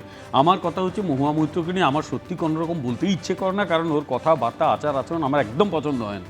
কিন্তু ঠিক আছে, একজন জনপ্রতিনিধি কি আর করা যাবে। এই মহুয়া মৈত্র সেই মহুয়া মৈত্র যিনি লোকসভায় মানে প্রশ্ন করার জন্য তিনি কিছু ভেটটেট নিয়েছিলেন, সেটা ধরাও পড়েছিলেন, নিজের আইডি পাসওয়ার্ড অপরকে দিয়ে দিয়েছিলেন এবং সেগুলো অবশ্যই দেশের নিরাপত্তার পক্ষে ভালো জিনিস ছিল না। নিজের মেম্বারশিপটা খুইয়েছিলেন, তার আচার আচরণ আমার কোনোটা পছন্দসই নয়। কিন্তু আবার আমি মনে করি এবং তাহলে এটাও বলতে হয় নিজের মেম্বারশিপ খুইয়েছিলেন, কিন্তু তারপরে এই 19-এর লোকসভা নির্বাচনে প্রথম যাকে আনুষ্ঠানিকভাবে প্রার্থী তালিকা ঘোষণা হওয়ার পর তিনি প্রার্থী হবেন ঘোষণা করেছিলেন মমতা বন্দ্যোপাধ্যায়, তার নাম মহুয়া মৈত্র। না সেটাও কিন্তু একটা মাইলেজ পেয়েছিলেন মহুয়া মৈত্র তখন। বন্দ্যোপাধ্যায় তো এখানে সিমির প্রতিষ্ঠাতাকেও রাজ্যসভায় বলবে, আমি তো কাউকে বাধা দিই। এখানে সিমির প্রতিষ্ঠাতাকেও রাজ্যসভায় নিয়ে গেছেন, কোনো অসুবিধা নেই। মমতা বন্দ্যোপাধ্যায়ের অ্যাক্টিভিটি নিয়ে পরবর্তীকালে পিএইচডি হবে, মানে কতটা খারাপ হতে পারে মানুষ, কতটা খারাপ কাজ করতে পারে এ নিয়ে পিএইচডি হবে। আমি অন্য কথা বলছি, মহুয়া মৈত্র তার জায়গা খুইয়েছিলেন, আবার জিতেছেন, সব ঠিক আছে, কিন্তু একজন এমপি যখন যাবেন তাকেও সুনির্দিষ্ট প্রোটোকল মানতে হবে। উনি প্রশাসনকে জানিয়ে গিয়েছিলেন কিনা সেটা দেখার দরকার। আরেকটা কথা বলেই শেষ করি, দিলীপ ঘোষ যখন পার্টি প্রেসিডেন্ট ছিলেন বোধহয় 100-150 তার গাড়ি ভাঙচুর হয়েছিল। যখন সুকান্ত মজুমদার পার্টি প্রেসিডেন্ট ছিলেন তার গাড়িও প্রায় 100-খানেকবার ভাঙচুর করা হয়েছিল। যখন মিটিং করতে যেতেন শুভেন্দু অধিকারী 100 কতবার তাকে কোর্টে যেতে হয়েছিল। এই নমুনা এনারা দেখিয়েছিলেন। সেটাই তো হবে না, হচ্ছে না তো, এটাই তো ভরসাহীন হবে। একদম ভরসাহীনই আছে। কেউ কারা অভিযোগ কারা ওখানে বিক্ষোভ দেখিয়েছে আমি বলতে পারবো না, কিন্তু তারা শান্তিপূর্ণভাবে বিক্ষোভ দেখিয়েছে, তারা কোনো রকম বাড়াবাড়ি করেনি। তৃণমূল হলে যদি তৃণমূল আজকে থাকতো, ক্ষমতায় থাকতো, প্রাণ নিয়ে কোনো বিজেপির এমপি ফিরতে পারতো নাকি? বেশ, মানে বিমল দা বলছেন যে ভরসাহীনই আছে। তবে এবার আমরা পরের প্রসঙ্গে আসি, টুলু মণ্ডল তার ভরসাকে, কারণ বীরভূমের পাথর ব্যবসায়ী টুলু মণ্ডলের পাথর খাদানে ডিসিআর জালিয়াতি কাণ্ডে এবার পুলিশের জালে এক সরকারি কর্মী। দেখুন এই প্রতিবেদনে। কোটির নিরিখে সম্পত্তির ডাবল সেঞ্চুরি করেছেন টুলু মণ্ডল। টাকা ও সোনা মিলিয়ে এখনো পর্যন্ত হদিশ মিলেছে 220 কোটি টাকার সম্পত্তির। পরিবার ও কোম্পানির নামে মিলেছে 400 বিঘারও বেশি জমির প্রমাণ, কিন্তু এখনো টুলু মণ্ডলের হদিশ পায়নি পুলিশ। গ্রেফতারি পরোয়ানা জারি হওয়ার পরেও তাকে খুঁজে পাওয়া যাচ্ছে না, যেহেতু তিনি নিজে লুকিয়ে আছেন, যাতে করে গ্রেফতারি পরোয়ানা কার্যকর না হয়। সুতরাং মাননীয় এসিজিএম সিউড়ি আদালতের দ্বারা তাকে পলাতক হিসেবে চিহ্নিত করা হয়েছে। এই পরিস্থিতিতে ডিসিআর কাণ্ডে প্রথম গ্রেপ্তার করা হলো কোনো সরকারি কর্মীকে। শনিবার ভোররাতে সিউড়ি থেকে গ্রেপ্তার করা হয়েছে মহকুমা ভূমি ও ভূমি সংস্কার দপ্তরের হেড ক্লার্ক প্রবীর দাসকে। ওই সরকারি কর্মীকে গ্রেপ্তার করেছে মোহাম্মদ বাজার থানার বিশেষ তদন্তকারী দল। পুলিশ সূত্রে খবর, মোহাম্মদ নাজিবউদ্দিন মণ্ডল ওরফে টুলু মণ্ডলের ম্যানেজার শীতেশ প্রামাণিকের কাছ থেকে যে ডায়েরি বাজেয়াপ্ত করা হয়েছে সেখানে বেশ কয়েকজন সরকারি আধিকারিক ও কর্মীর নাম পাওয়া গিয়েছে। তাদেরই একজন SDLLR দপ্তরের হেড ক্লার্ক। বিভিন্ন সূত্র থেকে অভিযুক্ত সরকারি কর্মীর ডিসিআর কাণ্ডে যোগসূত্র মিলেছে। সেই সূত্রে শুক্রবার রাতে সরকারি কর্মীর বাড়িতে তল্লাশি চালানো হয়। গ্রেপ্তার করা হয় ভোরে। টুলু মণ্ডল এবং লোকেরা BLROকে বিভিন্ন সময় যে টাকা পয়সাগুলো দিত, সেই টাকা পয়সাগুলো কারা পেত আর কারা কোন গেটে কাজ করতো সেই ব্যাপারে তদন্ত করতে গিয়ে এনার নাম উঠে এসছে এবং সেই ব্যাপারে আমরা পিসি প্রেয়ার করেছি। এবারে দেখা যাক পিসি থেকে ডেভেলপমেন্ট। ডিএসপিরও কাজ নেই, ওই বড় বড় মাথাদের তো ধরলেন না। একটা নিরীহ তাকে যদি ডিউটি এনরোল করে যে আপনি ওই ডিউটিটা করুন, তার ডিউটি করতে বাধ্য। অফিসার কথা বলতো, ওই অফিসারকে ধরলো না, এটা টোটালি ফলস। এইগুলো লাল খাতা নীল খাতা দেখিয়ে। সম্প্রতি আত্মীয় মিনার মণ্ডলের বাড়িতে তল্লাশি চালিয়ে টুলু মণ্ডলের গোপন খাজানা উদ্ধার করে পুলিশ। তারপর থেকেই বেপাত্তা টুলু। টুলু মণ্ডলের বিরুদ্ধে হুলিয়া জারি করার নির্দেশ দিয়েছে সিউড়ির SEJM আদালত। বাড়িতে নোটিশ দিয়েছে পুলিশ। মাননীয় এসিজিএম সিউড়ি আদালতের নির্দেশ ক্রমে আসামি নাজিবউদ্দিন মণ্ডল ওরফে টুলু মণ্ডল, ওনাকে আগামী 14 সেপ্টেম্বর সকাল 10:30-এর মধ্যে বা তার আগে মাননীয় এসিজিএম সিউড়ি আদালতে সশরীরে হাজির হয়ে উপযুক্ত জবাব দাখিল করিতে বলা হচ্ছে। বীরভূমের মোহাম্মদ বাজার, রামপুরহাট থেকে নলহাটি এলাকায় রয়েছে ছোট বড় অসংখ্য খাদান ও ক্রাশার। খাদান থেকে পাথর নিয়ে যাওয়া হয় ক্রাশার ইউনিটে। সেখানে বড় বড় পাথর ভেঙে তৈরি হয় বিভিন্ন মাপের stone chips. Stone chips crusher থেকে লরি ভর্তি হয়ে ডিসিআর গেট হয়ে চলে যায় বাজারে। পুলিশ সূত্রে খবর, টুলু মণ্ডলের আসল খেলা শুরু হতো এই ডিসিআর গেটে। পাথর বোঝাই লরি যখন বাজারে যায় তখন অত্যন্ত প্রয়োজনীয় নথি হলো ডুপ্লিকেট কার্বন রিসিপ্ট বা ডিসিআর। অরিজিনাল ডিসিআর এ উল্লেখ থাকে কটি লরিতে করে কত পরিমাণ স্টোন চিপস বাজারে যাচ্ছে, কিন্তু সরকারকে ফাঁকি দিতে ডুপ্লিকেট ডিসিআর ছাপাতেন টুলু। সেখানে লরির সংখ্যা ও পাথরের ওজন কম করে দেখানো হতো। পুলিশ ও প্রশাসন সূত্রে খবর, ডুপ্লিকেট ডিসিআর এ লরির সংখ্যা ও পাথরের ওজন কম করে দেখিয়ে কোটি কোটি টাকা আত্মসাৎ করতেন টুলু। প্রশ্নটা হচ্ছে এতদিন লেগে গেল সরকারি আধিকারিক যুক্ত সেটা চিহ্নিত করতে, তারপরে তার সঙ্গে রেট ঠিক করবে এরা যে আগে কত তৃণমূলকে দিতে এখন কত বিজেপিকে দেবে, এর বাইরে কিছু করবে না। অনেকে গ্রেপ্তার করবে, ল্যান্ড রেভিনিউ অফিসার গ্রেপ্তার হচ্ছেন। টুলু মণ্ডল তো এমনিতে হাঁটতে হাঁটতে হামাগুড়ি দিয়ে টুলু মণ্ডল হয়নি, তার যাত্রাপথে অনেকের সঙ্গী ছিল, তাদের ধরতে হবে। আইনের ব্যাপার, পুলিশ বা তদন্তকারী এজেন্সি গোটাটা দেখছেন, ফলে এর উপর দাঁড়িয়ে কোনো রকম কোনো রাজনৈতিক মন্তব্য করব না। তদন্তকারীরা জানতে পেরেছেন এই কাজে জড়িত ছিলেন ধৃত সরকারি কর্মী। সরকারের আসল ডিসিআর ইস্যু করা হয় এসডিএলএলআর দপ্তর থেকে। পুলিশ সূত্রে খবর, কোন ডিসিআর গেট দিয়ে কত লরি বেরোচ্ছে, তাতে কত পরিমাণ পাথর আছে তা দেখার দায়িত্বে ছিলেন ধৃত কর্মী। কিন্তু টুলুর সঙ্গে হাত মিলিয়ে সরকারি রাজস্ব নিজের পকেটে ঢোকাতেন। ধৃতকে এদিন পুলিশ হেফাজতে পাঠিয়েছে আদালত। পার্থপ্রতিম ঘোষ, ভাস্কর মুখোপাধ্যায়, সমীরণ পাল ও সৌমিত্র রায়ের রিপোর্ট, এবিপি আনন্দ। আমি সুমন বন্দ্যোপাধ্যায়ের কাছে এই জায়গায় যেতে চাইবো, মানে সুমন দা, এই টুলু মণ্ডলের 220 কোটি সম্পত্তি, সোনা এবং মানে টাকা মিলিয়ে, তার পাশাপাশি 400 বিঘার জমি, এখানে সরকারি এক কর্মীকে গ্রেপ্তার পর্যন্ত করা হলো। কিন্তু অথচ কি অদ্ভুত ব্যাপার বলুন সুমন দা, যে প্রাক্তন তৃণমূল সরকার কিছুই জানতো না, পুলিশ প্রশাসন কিছুই জানতো না। আবার তৃণমূল সরকারের প্রসঙ্গ কেন? তৃণমূল সরকারের আমলে ঘটনাগুলো ঘটেছে, তারই তো তদন্ত এখন হচ্ছে। তো তদন্ত করে তাকে শাস্তি দেওয়া আচ্ছা, মানে তখন ঘটেছে আর এখন যত রাজ্যের পালাবদল হয়েছিল তখন সরকারের সমস্ত কিছু মাফ, তাই তো? একটা কন্টিনিউয়াস প্রসেস, সরকার একটা কন্টিনিউয়াস প্রসেস, দুর্নীতিটাও কন্টিনিউয়াস প্রসেস অ্যাকচুয়ালি। একদম ক্ষমতায় আছে, এখন যারা ক্ষমতায় আছে তাদের এই দায়িত্বটা নিতে হবে। এবং মুখে জয় শ্রীরাম বলে মহুয়া মৈত্রকে আটকাচ্ছে, আর ওদিকে রাম মন্দিরে গিয়ে যখন 5,500 কোটি টাকার দুর্নীতি করছে, চুরি করছে তার দান বাক্স থেকে, তখন কিন্তু বিজেপির আসল রূপটা পরিষ্কারভাবে বোঝা যায়। শুধু তো মানে রাম মন্দির না, মানে বিজেপি শাসিত অধিকাংশ রাজ্যের বড় বড় যে মন্দিরগুলো। আপনি যখন আরেকটার উদাহরণ বলছেন তখন তো এই কথাটাও বলতে হবে, সরকার কন্টিনিউয়াস প্রসেস, ঠিক কথা আপনি যেটা বললেন, দুর্নীতিটাও তার সঙ্গে কন্টিনিউয়াসলি চলে এসেছে। দুর্নীতিগুলোর দায়িত্ব তো বিজেপিকে নিতে হবে। রাম মন্দিরের দুর্নীতি নিয়ে কি ব্যবস্থা, তাহলে এই যে টুলু মণ্ডলের এই এত দুর্নীতি, এত বৈভব, তার দায়িত্ব তাহলে প্রাক্তন তৃণমূল সরকার নেবে? কেন প্রাক্তনরা নেবে? তাদের আমলে হয়েছে, তাকে দোষী সাব্যস্ত করার দায়িত্ব তো বিজেপি সরকারের। আমার কথা হচ্ছে যে যারা, আমি বলবো অন্য দিকটা, যে যারা আজকে ভালো তৃণমূল সেজে গেছে তাদের বিরুদ্ধেও তো মানে আমাদের চিফ মিনিস্টার থেকে শুরু করে একাধিক জায়গা থেকে নানা রকম অভিযোগ এসছে। তা সেই অভিযোগগুলো হঠাৎ থমকে গেল কেন? ভালো তৃণমূল হয়ে যাওয়া, এই যে একটু আগে বিমলদা বলছিলেন না যে ওই তৃণমূলকে কোনো দরকার নেই, আরে ভালো তৃণমূলকে দরকার আছে কি নেই এর সিদ্ধান্ত তো আপনি নেবেন না। আপনার অনেক মাথার ওপরে রয়েছে চিফ মিনিস্টার, তার উপরে প্রাইম মিনিস্টার। আরে প্রাইম মিনিস্টার সুদীপ বন্দ্যোপাধ্যায়কে রেগুলার সময় দিচ্ছেন, 40 মিনিটের কম কথা হয় না তাদের মধ্যে। তারা প্রাতরাশ থেকে লাঞ্চ করছেন আপনাদের বিজেপির সর্বোচ্চ নেতৃত্বের সঙ্গে। ফলে গোটা যে পরিস্থিতিটা, এই পরিস্থিতিটা দিনের আলোর মধ্যে পরিষ্কার। আপনার পাশে থাকলে আপনি ওয়াশিং মেশিনে ধুয়ে তুলে নেবেন, একাধিক নিদর্শন আছে। হেমন্ত বিশ্ব শর্মার কথা কিভাবে, না আমি বলছি হেমন্ত বিশ্ব শর্মার উদাহরণ তো আপনার সামনে রয়েছে, যে হেমন্ত বিশ্ব শর্মাকে একসময় বিজেপি আক্রমণ করেছিল কংগ্রেসের লিডার হিসেবে, চোর হিসেবে, পরবর্তীকালে তাকে কিভাবে আসামে কিভাবে তাদের চিফ মিনিস্টার করলো। ফলে এইগুলো কিন্তু ভাববার আছে যে চুরি ভাবতে চাইলাম, কিন্তু আমি বলছি 15 বছর ধরে চুরিটা যে আমলে হলো সেইটার দায় কিন্তু কখনোই তৃণমূল কংগ্রেসে নেওয়া উচিত নয় বলে সুমন বন্দ্যোপাধ্যায় মনে করছেন। এবং বিজেপিকে নিশ্চিত করতে হবে যে ওই 15 বছরে যে চুরিটা হয়েছে তার বিচার যেন বিজেপি দিতে হবে। অবশ্যই সেটা বিজেপিকে নিশ্চিত করতে হবে, বিজেপি সরকারকে। কিন্তু 15 বছর ধরে যে চুরিটা হয়ে গেল, একটা পরিসংখ্যান বলছে যদি 1000 কোটি টাকা করে রাজস্ব ক্ষতি হয় প্রতি বছরে, এই একটা জেলা থেকে 15,000 কোটি টাকা রাজস্ব ক্ষতি হয়েছে, তার দায় কেন তৃণমূল কংগ্রেসের সরকার, মানে তৎকালীন তৃণমূল সরকার নেবে না? আমার এই উত্তরটা খোঁজার আলাদা করে কৌতূহল রইল। কিন্তু আমি এখানে সুমনদার কাছে আসছি। ধরুন, যে সরকারি কর্মী গ্রেফতার হয়েছেন তিনি হচ্ছেন এই ল্যান্ড রেভিনিউ ডিপার্টমেন্টের হেড ক্লার্ক, মানে পাতি কথা একজন কেরানি। আপনার কোথাও মনে হয় যে একজন কেরানি, মানে যার চৌকিদারি করার দায়িত্ব ছিল, পাহারাদারের দায়িত্ব ছিল, তিনি চুরি করছেন, তার উপরে কোনো ওপরতলা থেকে মাথা থেকে কোনো ইনস্ট্রাকশন না হলে একজন কেরানি ক্লার্কের পক্ষে কাজটা করে যাওয়া সম্ভব? না, আমি তো সেটাই বলছি যে যেভাবে চুরি একদম এটা পিরামিডের মতন একদম বেস থেকে টিপ অবধি যে চুরি হয়েছে, বাংলার পুলিশ মন্ত্রী, বাংলার রাজ্য সরকারের এতগুলো তদন্তকারী সংস্থা, গোয়েন্দা বিভাগ, কেউ কোনোদিন কিচ্ছু ঘুণাক্ষরে টের পায়নি। সবাই সততার প্রতীক, কিন্তু লক্ষ লক্ষ কোটি কোটি টাকা চুরি হয়ে গেছে বাংলার মাটিতে। এবং বাংলার মানুষ, বাংলার চাকরিহারারা, বাংলার মা বোনেরা সর্বশান্ত হয়েছে এই মমতা বন্দ্যোপাধ্যায়ের আমলে।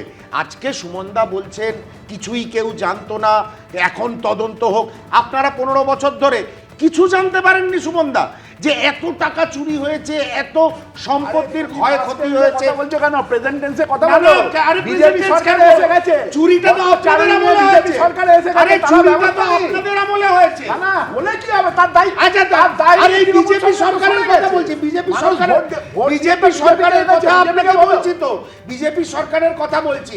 একটু আগে বিমলদা বলছিলেন না কি ভরসাহীন, ভয় আউট, ওটা তৃণমূলীদের জন্যে। তৃণমূলকে প্রাসঙ্গিক রাখো, ডিম ছোড়ো, কাদা ছোড়ো, আটকে দাও সার্কিট হাউসে, প্রাসঙ্গিক রাখতেই হবে। আরে 2.5-3 বছর পরে আরএসএস এর যদি শুভেন্দু অধিকারীকে পছন্দ না হয়, কাদের নিয়ে নতুন সরকার তৈরি করবে? রাখতেই হবে। স্বপ্ন দেখে লাভ নেই, আবার ভাইপোর কাছে ফিরে আসতে হতে পারে। কংগ্রেসকে স্বপ্ন দেখতে হবে, 3 বারের চেষ্টায় 99, 100টা পেলেও না, স্বপ্ন দেখে যাক। আমি অন্য কথা বলি, সেটা হচ্ছে, আচ্ছা মমতা বন্দ্যোপাধ্যায় এতদিন 15 বছর সরকার চালিয়েছেন, উনি কাকে কোথায় বসাবেন সেটা ওনার সিদ্ধান্ত ছিল। এই রকম শক্তি নিয়ে দলের উপর, প্রশাসনের উপর কেউ কখনো ক্ষমতায় আসেনি। তারপরে যে চুরিগুলো হয়েছে, সেই চুরিগুলোর দায় উনি কেন নেবেন না? উনি যদি বলেন আমি জানতাম না, তাহলে উনি একজন অপদার্থ মুখ্যমন্ত্রী। আর উনি যদি জানতেন অপরাধী, তাহলে উনি, আমি শেষ করুন, উনি ঠিক করুন উনি অপদার্থ না অপরাধী কোনটা। 1, 2, সুমন একটা কথা বললো, সুমন বন্দ্যোপাধ্যায়, যে অযোধ্যায় চুরি হয়েছে ইত্যাদি। অযোধ্যায় যাদের চুরি, যারা চুরি, তাদের কোমরে দড়ি দিয়ে জেলে পাঠানো হয়েছে। বলেনি, আরে বলেনি, পশ্চিমবঙ্গে যারা চুরি করেছে তাদের বাঁচাতে মমতা ব্যানার্জি সরকার সুপ্রিম কোর্টে গেছে, কারণ তাদের ভাগ পেত এরা।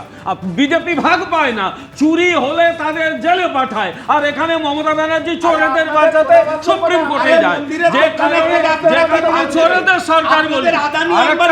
আরেকটা কথা বলি, কংগ্রেস তো বেসিক্যালি একটা ভণ্ডদের দল, মিথ্যাচারী বলতে শেষ করতে দেবে, মিথ্যাচারী এখানে গালি দেয়, আর ওদের নেতা বসে চা খায়। লজ্জা থাকা উচিত। যাবতীয় দুর্নীতি এবং ভণ্ডামি সবকিছুকে সরিয়ে দিয়ে সত্যতা সামনে আনাটা দরকার, যার জন্য চলছে তল্লাশি, যার জন্য চলছে জিজ্ঞাসাবাদ। যেমন দীর্ঘ তল্লাশি, অনুব্রত মণ্ডলের একটা সময় দেহরক্ষী ছিলেন সাইগাল হোসেন, তার ফ্ল্যাটে তল্লাশি চলেছে। বিশেষ অভিযান বীরভূম জেলা পুলিশের তরফে চালানো হয়েছে 9:30 সকালে, তখন সময় যখন সাইগাল হোসেনের আবাসনে পৌঁছে যায় বিশেষ তদন্তকারী দল। দীর্ঘ তল্লাশিতে কি পাওয়া গিয়েছে এই প্রতিবেদনে দেখুন। স্বাধীনতা দিবসের সকালে অ্যাকশন মোডে পুলিশ। ডিসিআর জালিয়াতি করে কোটি কোটি টাকার সরকারি রাজস্ব ফাঁকি দেওয়ার অভিযোগে টুলু মণ্ডলের 2 শ্যালক ও অনুব্রত মণ্ডলের প্রাক্তন দেহরক্ষী সাইগাল হোসেনের ফ্ল্যাটে তল্লাশি চালালো পুলিশ। শনিবার সকাল 9:30 নাগাদ অনুব্রত মণ্ডলের প্রাক্তন দেহরক্ষী সাইগাল হোসেনের বোলপুরের ফ্ল্যাটে তল্লাশি শুরু করে বীরভূম পুলিশের বিশেষ দল। সাইগাল হোসেনের ফ্ল্যাটের পাশেই টুলু মণ্ডলের শ্যালক মিন্টু শেখের ফ্ল্যাট, সেখানেও তল্লাশি করা হয়। সূত্রের খবর, এই দুটি বাড়ি থেকে 500 গ্রাম সোনার গয়না উদ্ধার করেছে পুলিশ। পাশাপাশি বেলা 12টা নাগাদ পুলিশ তল্লাশি শুরু করে রবীন্দ্রবেথী বাইপাসের ধারে টুলুর আরেক শ্যালক মিঠু শেখের বাগান বাড়িতে। বাগান বাড়ির মধ্যে রয়েছে সুইমিং পুল, সেখানেও তল্লাশি চালান তদন্তকারীরা। মুহূর্তে আমরা রয়েছি মিঠু শেখের বাড়িতে এবং আমরা দেখতে পাচ্ছি যে এই বাড়িটি হচ্ছে টুলু মণ্ডলের শালা মিঠু শেখের এবং তার যে বাগান বাড়ি, বিশাল বাগান বাড়ি, সেই বাগান বাড়িতে পুলিশ তল্লাশি চালাচ্ছে। আমরা দেখতে পাচ্ছি যে বীরভূম পুলিশের বিশেষ টিম এই পুরো বাড়িতে তল্লাশি চালাচ্ছে, কারণ যেটা জানা যাচ্ছে যে এই বাড়ি থেকে অনেক তথ্য এবং নথি উদ্ধার হতে পারে। এই বাড়ির ভিতরে যে সুইমিং পুল, সেই সুইমিং পুলে উঠেও পুলিশ তল্লাশি, কারণ পুলিশ এই যে বিপুল পরিমাণ টাকা উদ্ধার হয়েছিল প্রায় 50 কোটি টাকা, সেই টাকার যে কানেকশন অর্থাৎ যে মিসিং লিঙ্ক সেইটা খোঁজার চেষ্টা করছে। বিকেল 4টে নাগাদ মিঠু শেখের বাড়িতে তল্লাশি শেষ করে বেরিয়ে যান পুলিশ কর্মীরা। মিঠু শেখের স্ত্রীর দাবি, বাড়ি থেকে কিছুই উদ্ধার করতে পারেনি পুলিশ। জিজ্ঞাসাবাস এমন কিছু করেনি ওরা, এমনি তদন্ত করতে দেখলো না। আপনি নিশ্চিন্তে দেখেন, ওরা ঘর দেখেছে, কোনো জিজ্ঞাসা করেনি। করে আমি সব দেখালাম, কিছু পাইনি না। অভিযান শেষ করার পর পুলিশ কর্মীদের পকেট তল্লাশি করেন গৃহকর্ত্রী। এখনো পর্যন্ত টুলু মণ্ডলের 12টি ঠিকানায় তল্লাশি চালিয়েছে পুলিশ। উদ্ধার করা হয়েছে প্রচুর নথি, কম্পিউটার ও হার্ড ডিস্ক। তদন্তকারীদের অনুমান, সব নথি খতিয়ে দেখে মিলতে পারে আরও সম্পত্তির হদিশ। কিন্তু সাইগাল হোসেনের সঙ্গে কিভাবে যোগাযোগ টুলুর? পাথর ব্যবসায়ীর এক শ্যালকের স্ত্রীর দাবি, সাইগাল টুলুর আত্মীয়। টুলু মণ্ডল আপনার কে হয়? টুলু মণ্ডল আমার নন্দাই হয়। সাইকেল বিষয়ের ব্যাপারে তো আমি জানি না, এবার ওনারা তো রিলেটিভ, এবার চেক তো হবেই, চেক তো করতে হবে ওদেরকে। ও রিলেটিভ জন্য আমাদের বাড়ি সব চেক হচ্ছে। এর আগে গরু পাচার কাণ্ডে এই সাইগাল হোসেনকে গ্রেপ্তার করেছিল সিবিআই, পরে তাকে শোন অ্যারেস্ট করেছিল ইডিও। ভাস্কর মুখোপাধ্যায়ের রিপোর্ট, এবিপি আনন্দ। দেখুন, সুমন বন্দ্যোপাধ্যায় ইতিহাসে যেতে নারাজ, কিন্তু তথ্যের খাতিরে বারবার ইতিহাসে তো আমাদের যেতেই হবে। এই যেমন 2022 সালের 9 জুন গরু পাচার মামলায় একেবারে সাইগাল হোসেনকে, যে অনুব্রত মণ্ডলের তখন দেহরক্ষী ছিল, তাকে গ্রেফতার করেছিল সিবিআই। তাকে জিজ্ঞাসাবাদ এবং তার কাছ থেকে পাওয়া তথ্যের সূত্র ধরে ঠিক 2 মাসের মাথায় ওই বছরই 11ই অগস্ট গরু পাচার মামলায় অনুব্রত মণ্ডলকে সিবিআই গ্রেফতার করেছিল। কোথাও এইটা মনে হচ্ছে আপনার, শুভময়দা, যে এই যে সাইগাল হোসেনের ফ্ল্যাটে দীর্ঘ তল্লাশি, প্রচুর নথি উদ্ধার হয়েছে, সেই সূত্র ধরে শেষ পর্যন্ত অনুব্রত মণ্ডলের কাছে তদন্তকারীরা গিয়ে পৌঁছতে পারবেন, নাকি শিবির বদলের রাজনীতি তদন্তকেও প্রভাবিত করবে? এই যে মানে পা থেকে আলটিমেটলি সেই কানে পৌঁছানো, সেখান থেকে মাথা, এই তার যে গতি আর কি, বিভিন্ন সময় পশ্চিমবঙ্গে, ভারতবর্ষে, পশ্চিমবঙ্গে 2টি রাজনৈতিক আমলে, এটা শ্রমিকবাবু যেটা বলেছেন, ওই যে হামাগুড়ির কথা, এটা হামাগুড়ির গতিতেই চলছে। এবং দিনের শেষে যে ঘটনাটা ঘটছে সেটা হচ্ছে একটা বিপুল পরিমাণ রাজস্ব, যে রাজস্বের পরিমাণ, যে ধরনের হিসেব আমরা পাচ্ছি, তাতে একটু শূন্য নিয়ে গোলমাল হবে, কিন্তু কয়েক লক্ষ কোটি টাকা হলেও অবাক হওয়ার কিছু নেই। এবং বিজেপি ক্ষমতায় আসার পর সঠিকভাবেই বলেছে যে এই টাকাটা যদি উদ্ধার করা যেত সত্যিকারের, তাহলে হয়তো পশ্চিমবঙ্গের ঘাড়ে যে পরিমাণ ঋণ আছে সেটা শোধ করা যেত। এবং একই সঙ্গে এটাও সত্যি যে তৃণমূল কংগ্রেসের পক্ষে তো আজকের দিনে কোনো রকম তদন্ত করে কোনো রকম সিদ্ধান্তে আসা সম্ভব নয়। ঠিক যেমন তৃণমূল কংগ্রেস দীর্ঘ সময় ধরে সিপিএম রাজত্বের তদন্তগুলো বহুদিন ধরে চেষ্টা করেও খুব বেশি কিছু দেখাতে পারেনি, একই রকমভাবে বিজেপির এখনো ততটা সময় হয়নি। কিন্তু এই যে এতটা রাজস্ব চলে গেল, বিজেপি এই নিয়ে কি করছে? আসলে আমাদের কাছে যে প্রশ্নগুলো, যেমন একটু আগে যে প্রশ্নটা বারবার করছিলাম, যে মহুয়া মৈত্র কি ওই সার্কিট হাউসে সত্যি থাকার জন্য অনুমতি ছিল না, দেখবেন রাজনীতিতে বিজেপি বা তৃণমূল কেউ এর সঠিক উত্তরটা দেবে না। একই রকমভাবে এই যে টুলু মণ্ডল বা তার আত্মীয় শেখ, আমার তো মাঝে মাঝে উপাধি নিয়েও গণ্ডগোল হয়ে যাচ্ছিল, তা সেই জায়গায় যেটা দাঁড়াচ্ছে সেটা হচ্ছে তিনি যে বিপুল একটা সম্পত্তি করেছেন, এটা অবশ্যই পশ্চিমবঙ্গের বিজেপি নেতারা সেই সময় জানতেন, তাদের কিছু করার ছিল না, কারণ তারা তো রাজ্যের ক্ষমতায় ছিলেন না। আজকে তারা যে জানেন, এবং তার নিরিখে ওই আবার সেই শ্রমিকবাবুর হামাগুড়ির কথা আসবে। কারণ হামাগুড়ির কথা কেন, দৌড়ের কথাটা আসছে না, কারণ আমাদের মনে হচ্ছে, যেটা সাধারণ মানুষের মনে হচ্ছে, বিজেপি অবশ্যই মানবে না, যে বিজেপি তৃণমূলকে সুরক্ষা দিচ্ছে, তৃণমূলের একটা অংশকে সুরক্ষা দিচ্ছে, যারা কিনা এই মুহূর্তে ভারতবর্ষের যে রাজনৈতিক কৌশল, সেই জায়গায় বিজেপিকে সহায়তা করতে পারে। ফলে সাধারণ মানুষ যেটা দেখতে চায়, দীর্ঘ 15 বছরের যে তৃণমূল কংগ্রেসের আমলের দুর্নীতি এবং দুর্বৃত্তায়ন, তার বিরুদ্ধে মানুষ তো বিজেপিকে ক্ষমতায় এনেছে। ফলে সেই জায়গায় তাদের দিক থেকে কি করা হচ্ছে সেটা খুব স্বচ্ছভাবে করা যেতে পারে, আমরা আশা রাখছি আপাতত। কারণ 3 মাসে তো একটা সরকারের বিচার করা সম্ভব নয়। ফলে আমরা আরেকটু অপেক্ষা করি, আমরা দেখতে পাবো যে যেভাবে ঠিক তৃণমূল কংগ্রেস সিপিএম এর কিছুই বার করতে পারেনি, একই তৃণমূল কংগ্রেসের কিচ্ছু বার করতে পারবে না, আর প্রতিদানে তাদের সমর্থন পাবে লোকসভায় 2/3 সংখ্যাগরিষ্ঠতার জন্য। একদম। আমি এখান থেকে একটু অনিলদার কাছে আসতে চাইবো। অনিলদা, তল্লাশি তদন্ত দুটোই চলছে, নতুন নতুন করে প্রতিদিন অনেক অনেক তথ্য সামনে আসছে, কিন্তু এই যে এত কোটি টাকার রাজস্ব ফাঁকি দেওয়া হয়েছে, সেই টাকাটা আলটিমেটলি কার কাছে পৌঁছলো সেই মাথা পর্যন্ত যাওয়া সম্ভব হবে তো? আমরা বারবার বলেছি যে ঢক্কানিনাদ অনেক কিছু হচ্ছে, সে সব কিছু হচ্ছে কাঁধ অবধি গিয়ে মাথায় আর পৌঁছচ্ছে, কিন্তু সবাই জানে মাথাটা কোথায় গেছে টাকাটা। আজকে বীরভূমের খালি মাননীয় মুখ্যমন্ত্রীর কথায় সারা বছরে যে টাকাটা হতো সেটা 1 মাসে এখন আসছে, যেহেতু লিকেজটা বন্ধ হয়েছে। আমরা তো জানি, সবাই দেখেছি, অনুব্রত মণ্ডল অ্যারেস্ট হবার আগে ওখানে ফলস টোল প্লাজা ছিল, রাতারাতি অনুব্রত মণ্ডল অ্যারেস্ট হলো, টোল প্লাজাগুলো উঠে গেল, এগুলো তো বাস্তব। কিন্তু সেই টাকাগুলো কোথায় গেছে? ওই টাকা যদি না আসে তাহলে কি চার্টার ফ্লাইটকে বারবার ঘোরাঘুরি করা যায়? কোন মুখ্যমন্ত্রী আজ পর্যন্ত চলেছেন এরকম চার্টার ফ্লাইট নিয়ে ঘুরে বেরিয়েছেন বলুন তো? এখান থেকে বোম নৈহাটিতে বোম বানাতে গিয়ে মারা গেছে 5 জন, হেলিকপ্টারে করে একজন মন্ত্রী যাচ্ছেন 40 কিলোমিটার দূরে টাকা তাদের আর্থিক সাহায্য দিতে। আর এই যে বলছেন আজকে হেড ক্লার্ক, কেন বললাম ডালপালা ধরছেন, হেড ক্লার্ক কী আছে? হেড ক্লার্কের কী ঘাড়ে কী মাথা আছে করবার? হেড ক্লার্কের ল্যান্ড রিফর্ম ডিপার্টমেন্টটা কার আন্ডারে ছিল? বারবার আপনাদের চ্যানেলে বলছে, মাননীয় তৎকালীন মুখ্যমন্ত্রীর হাতে ছিল। কেন রেখেছেন? ওই নিজেদের ওই বস্তিগুলো যেগুলো আছে সেগুলো নিজেদের হাতে, বা নিজেদের জমিগুলো যেগুলো হয়েছে নিয়েছে সেগুলোকে রেগুলারাইজ করা। আর বলছেন এই শুভময় বাবু ঠিকই বলেছেন, বিজেপির জানলেও কিছু করার ছিল না। তার কারণ আপনার মনে আছে কিছুদিন পেছনে যান ফ্ল্যাশব্যাকে, পূর্ব মেদিনীপুরের চণ্ডীপুরে একজন মিটিং করছিলেন ওই আপনাদের ওই আপস্টার্ট নেতা বা হোয়াটসঅ্যাপ যেটা যাই বলুন, হঠাৎ নবাব একজন উঠে চড় মেরেছিল, অভিজিৎ বা কিছু নাম, তার মা ক্ষমা চেয়ে নিয়েছিল আমার ছেলের জন্য, কিন্তু তার পরিণতি কি হয়েছিল কদিন পরে দেখেছি। এখন প্রশ্ন হচ্ছে রাজনীতির কারণে তদন্ত লক্ষ্যভ্রষ্ট হবে না তো? দেখুন এই টুলু মণ্ডলের একের পর এক যা তথ্য সামনে আসছে তাতে তৃণমূলে তো অস্বস্তি বাড়ছেই, তবে বিজেপিরও অস্বস্তি কিছু কম নয় কিন্তু, কারণ তোলাবাজি কাঁটায় ফের বিদ্ধ বিজেপি। দাবি মতো তোলা না পেয়ে ব্যবসায়ীর ছেলেকে অপহরণের অভিযোগে এবার গ্রেপ্তার করা হলো কোচবিহারের এক বিজেপি নেতাকে। দেখুন, বিশ্বজিৎ তালুকদার আমাকে উঠে নিয়ে গেছে, উঠে নিয়ে বলতেছে আমাকে হুমকি দিতেছে মারার। তোলাবাজি রুখতে বারবার বার্তা দিচ্ছেন বিজেপির রাজ্য সভাপতি, তারপরও অভিযোগ থামছে না। এবার তোলাবাজির অভিযোগে গ্রেফতার করা হলো কোচবিহারের দাপুটে বিজেপি নেতাকে। ধৃত বিশ্বজিৎ তালুকদার তুফানগঞ্জ 4 নম্বর মণ্ডলের বিজেপির সহসভাপতি। অভিযোগ, অসম বাংলা জাতীয় সড়ক দিয়ে যাতায়াত করা বিভিন্ন পণ্যবাহী গাড়ি ও পাথর বোঝাই ডাম্পার থেকে নিয়মিত মোটা অঙ্কের তোলা আদায় করতেন তিনি। এখানেই শেষ নয়, সম্প্রতি আলিপুরদুয়ারের এক ব্যবসায়ী থেকে দাবি মতো তোলার টাকা না পেয়ে ওই ব্যবসায়ীর ছেলেকে অপহরণ করার অভিযোগ ওঠে ওই তুফানগঞ্জ 4 নম্বর মণ্ডলের বিজেপি সহসভাপতির বিরুদ্ধে।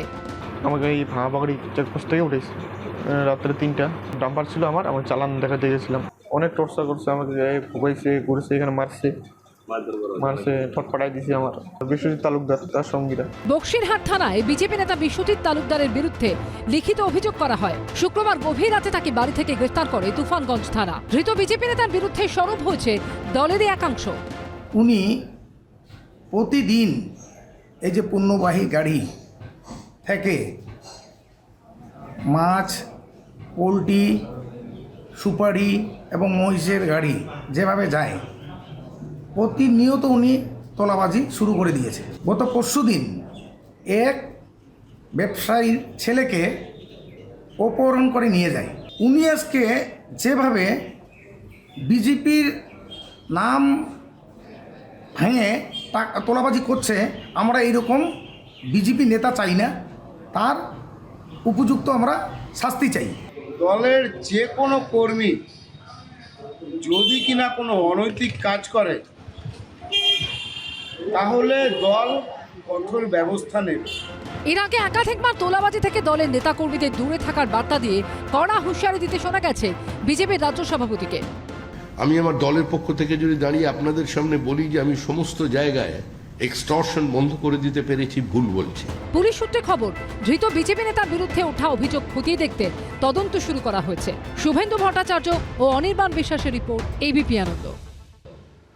দেখুন, পালা বদলের পর বিজেপির তরফে, বিজেপির শীর্ষ নেতৃত্বের তরফে বারবার এটা বলা হয়েছিল যে এবারের পরিবর্তনটা হচ্ছে আসল পরিবর্তন। তার কারণ শুধু মুখের পরিবর্তন নয়, একেবারে ব্যবস্থার পরিবর্তন, সংস্কৃতির পরিবর্তন। যে তোলাবাজি, যে কাটমানি, যেটাকে একটা কালচারে, পলিটিক্যাল কালচারে পরিণত করেছিল তৃণমূল কংগ্রেস, সেটার বদল তারা করতে চান। বারবার বার্তা দেওয়া হয়েছিল, কিন্তু বাস্তবে বিমলদা প্রতিফলন কতটা দেখা যাচ্ছে? এই তো আপনাদের নেতা, মানে একেবারে যিনি মণ্ডলের সহসভাপতি, তিনি তোলাবাজি শুধু করছেন এমনটা নয়, অপহরণ পর্যন্ত করেছেন বলে অভিযোগ, তোলা না পেয়ে।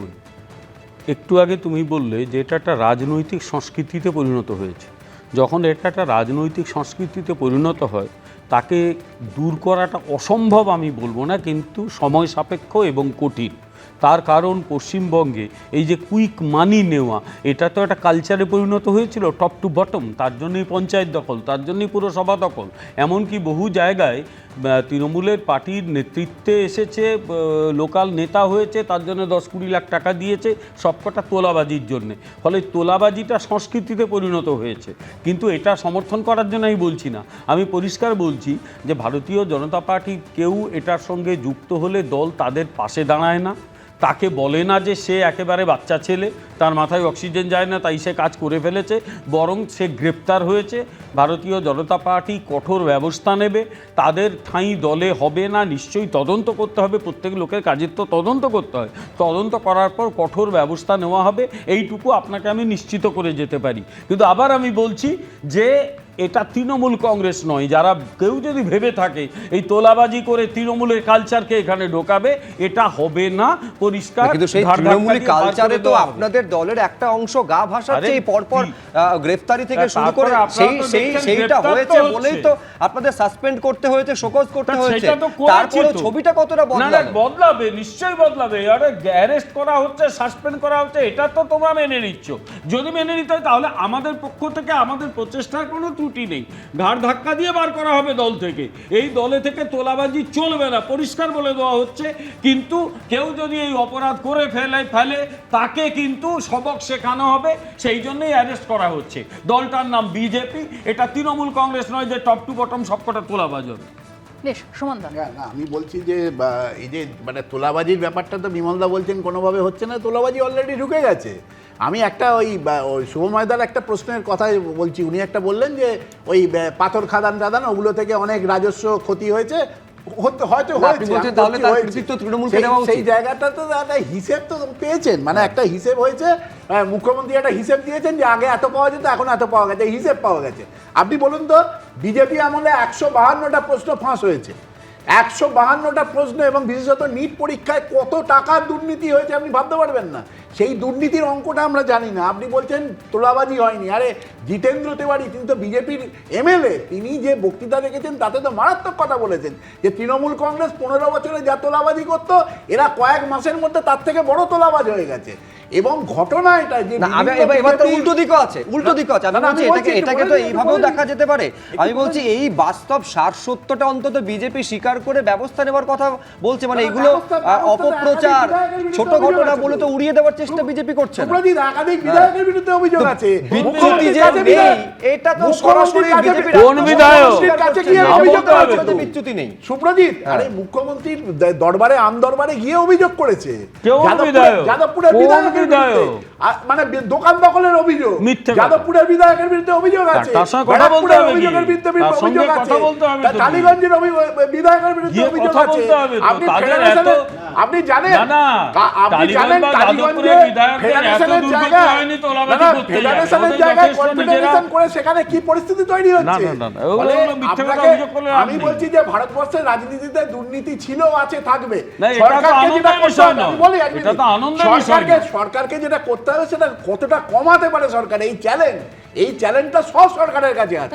আমার কথা অবশ্যই আপনি টোটাল আলোচনা করুন না, টোটাল আলোচনা করুন। বহু জায়গাতে ব্যবস্থা নেওয়া হয়েছে, বহু জায়গায় ব্যবস্থা নেওয়া হয়েছে, কিছু জায়গায় ব্যবস্থা নেওয়া হয়নি। মানে বহু জায়গায় এমন ব্যবস্থা নেওয়া হয়েছে সুমনদা, তাই জন্য দেবরাজ চক্রবর্তীর মতো তোলাবাজের অভিযোগও সামনে এসেছে, যে দেবরাজ চক্রবর্তী তোলা চেয়ে তোলা না পেয়ে আবার লেট ফাইনও করতো, এরকম অভিযোগও সামনে এসেছে। আপনি গোটা ভারতবর্ষ ঘুরলে সব রাজ্যেই এই ধরনের অভিযোগ পাবে। ও তাই জন্য পশ্চিমবঙ্গে এটা হয়েছে বলে জাস্টিফাই। ব্যবস্থা নিন না, ব্যবস্থা নিন না, এটা কি জাস্টিফাই হয়? আমরা জাস্টিফাই করছি না। 2021 থেকে 23 কর্ণাটকের একটু সুমন রায় চৌধুরীর রিঅ্যাকশন দিতে হবে। অ্যাসোসিয়েশন থেকে চিঠি গিয়েছিল সুমনদা, নতুন সরকার একজনকে ধরেছে, নতুন কংগ্রেস সরকার একজনকে ধরেছে, ধরেনি, মিথ্যা কথা অভিযোগ ছিল, মিথ্যা অভিযোগ। বিষয়টা কি জানেন তো, এই নির্বাচনে আপনারা সবাই জানেন, বিজেপির লোকেরাও স্বীকার করে, বিজেপি যতটা না জিতেছে সুমন বন্দ্যোপাধ্যায়রা তার চেয়ে বেশি হেরেছে। এর কারণ কি? এর কারণ হচ্ছে মানুষের উপরে অত্যাচার, তোলাবাজি, অপরিসীম। বিষয়টা হচ্ছে তোলাবাজি এনারা করেছেন, আর তোলাবাজি এনাদেরও নিচু স্তর থেকে ওপরের স্তর অবধি দুর্ভাগ্যজনকভাবে সংক্রামিত হবে। অবশ্যই আমি শুভ্রজিতের কথা অ্যাকসেপ্ট করি, সংক্রামিত হবে, এবং শুভ্রজিতের কথাটা আমি অ্যাকসেপ্ট করি যে বাংলায় একটা তোলাবাজির কালচার তৈরি হয়ে গেছে এবং সেটা বহুদিন ধরে চলছে।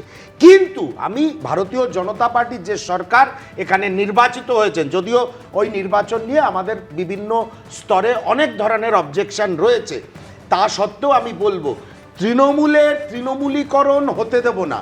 তা সত্ত্বেও ঠিক তৃণমূলের স্টাইলে যদি আস্তে আস্তে এই রোগটা সংক্রামিত হয়, ওনারা 15 বছর টানতে পেরেছেন, এনারা কিন্তু 5 বছরও পারবেন না। কিন্তু কারণ বাংলার মানুষ একটা কারণেই এবার voted for change, to get rid of the operation of Mamata Bandyopadhyay.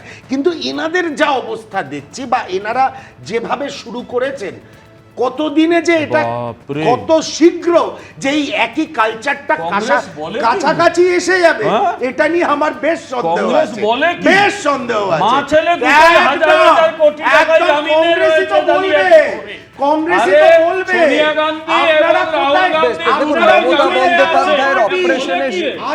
মার্জনা করবেন শিকার হয়েছেন, এই অভিযোগটা সুমন রায় চৌধুরী করছেন। এই মমতা বন্দ্যোপাধ্যায় রাজ্যের তৎকালীন মুখ্যমন্ত্রী, তৎকালীন পুলিশ মন্ত্রী হিসেবে কিভাবে অপারেশন এবং অত্যাচারের শিকার হয়েছেন বারবার সে কথা অভয়ার মা বলে গিয়েছেন। আজকে সেই কথা আবার ফিরে ফিরে আসছে যে বিচার দেওয়ার দায়িত্ব ছিল তৎকালীন পুলিশ মন্ত্রী, তৎকালীন মুখ্যমন্ত্রীর, যেটা তিনি করেননি। কিন্তু এইবার আশার আলো দেখছেন, তার কারণ এবার গ্রেফতারিটা হয়েছে একেবারে নির্মল ঘোষ থেকে শুরু করে সঞ্জীব মুখোপাধ্যায়ের। এই অপরাধীদের সর্বোচ্চ শাস্তির এবার দাবি তুলছেন বিজেপি বিধায়ক অভয়ার মা রত্না দেবনাথ। দেখুন, যারা অপরাধী তাদের সবার আমি ফাঁসি চাই, জেল হেফাজতে কিছুই হবে না এদের। লটারির টাকা আত্মসাতের মামলায় ধৃত পানিহাটির প্রাক্তন তৃণমূল বিধায়ক নির্মল ঘোষ ও তোলাবাজির মামলায় গ্রেফতার হওয়া প্রাক্তন কাউন্সিলর সঞ্জীব মুখোপাধ্যায় দুজনকেই আরজিকর কাণ্ডেও গ্রেফতার দেখিয়েছে পুলিশ। এবার মেয়ের খুন ধর্ষণের মামলায় অপরাধীদের সর্বোচ্চ শাস্তির দাবি তুললেন বিজেপি বিধায়ক রত্না দেবনাথ। নিশানা করলেন প্রাক্তন মুখ্যমন্ত্রী মমতা বন্দ্যোপাধ্যায়কেও। এরা যা অত্যাচার করেছে আমার মেয়েটার উপরে তো করেইছে, তাছাড়াও আমাদের পানিহাটিটাকে পুরো বিক্রি করে দিয়েছে। কোনো নির্মল ঘোষ পুকুর ভরাট করে করে ফ্ল্যাট বানিয়ে দিয়েছে, অনেক কিছু করেছে। ধরা পড়বে, প্রশাসনের উপর সেই ভরসাটা আছে। এগুলো তো আগেই করতে পারতেন যিনি প্রাক্তন মুখ্যমন্ত্রী, তাকে তো বারবার আমরা এটা বলেছি, কিন্তু তিনি করেননি। 2024-এর 9ই আগস্ট আরজিকর মেডিকেলের এমার্জেন্সি বিল্ডিংয়ের সেমিনার হল থেকে তরুণী চিকিৎসকের দেহ উদ্ধার হয়। তাড়াহুড়ো করে মৃতদেহ দাহ করে দেওয়া হয় বলে অভিযোগ ওঠে। এ নিয়ে শুরু থেকেই পানিহাটির প্রাক্তন তৃণমূল বিধায়ক নির্মল ঘোষ, পানিহাটি পুরসভার প্রাক্তন চেয়ারম্যান সোমনাথ দে এবং প্রাক্তন কাউন্সিলর সঞ্জীব মুখোপাধ্যায়ের বিরুদ্ধে অভিযোগ তুলে আসছিল অভয়ার পরিবার। বিজেপি ক্ষমতায় আসার পর মুখ্যমন্ত্রীর নির্দেশে তড়িঘড়ি শেষকৃত্য নিয়ে তদন্ত শুরু করেছে খড়দা থানা। ইতিমধ্যেই গ্রেফতার হয়েছে নির্মল ঘোষ ও সঞ্জীব মুখোপাধ্যায়। সেদিন অনেক বলেছিলাম তুমি একবার পুলিশকে বলো সঞ্জীব মুখার্জিকে আমি যেন মেয়েটার সেকেন্ড পোস্টমর্টম করাতে পারি, কিন্তু উনি কথা শোনেননি। মানে ওরা পরে হামলাও করেছে, আমরা ওখানে আরেকটু থাকলে আমাদেরও মারত। গুন্ডা নিয়ে এসেছিল, গুন্ডা বাহিনী নিয়ে এসেছিল সঞ্জীব মুখার্জি এবং সেখানকার পুলিশ। আমাদের তো গাড়িটা আটকানো ছিল। যে নির্মল ঘোষ তাকে অ্যারেস্ট করা হয়েছে, পুলিশ কাস্টাডিতে আছেন। সরকারি প্রেমিসেসে ঢুকে বাইরের গুন্ডারা ইট মারছে, আক্রমণ করছে। একটা 80 বছর বয়সী একজন মানুষকে যে কোনো ঘটনা ঘটে যেতে পারতো। জানে আমরা একটা মামলা দিয়েছি, যে মামলায় আমরা কিচ্ছু করতে পারবো না মেলাইন করা ছাড়া, ফলে আগে ওই ডিম মারা, অপমান করা, সামাজিক হিউমিলিয়েশন এইগুলো শুধু করিয়ে দেওয়া হচ্ছে।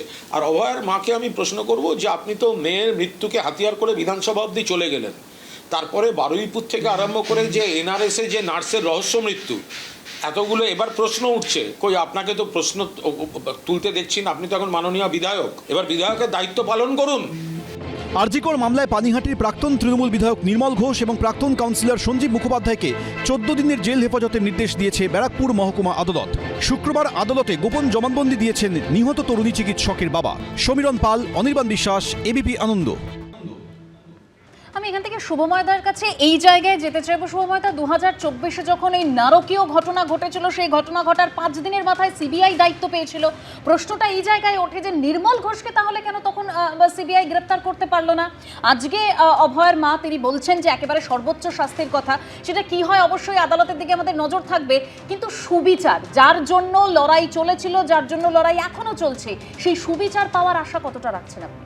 দেখুন, সাধারণভাবে তদন্ত যত এগোয় আমরা জানি প্রশ্নের সংখ্যা কমে এবং উত্তরের সংখ্যা বাড়ে, এবং সাধারণ মানুষজন, যেহেতু আমাদের একটা সংসদীয় গণতন্ত্র চলে, সংবাদ মাধ্যমের মাধ্যমে তারা বোঝার চেষ্টা করে যে কি ঘটছে। এটা কিন্তু একেবারে পরিষ্কার যে সেই ঘটনা ঘটার পর থেকে আমাদের কাছে প্রশ্নগুলো আজকের দিনেও বেড়েই চলেছে।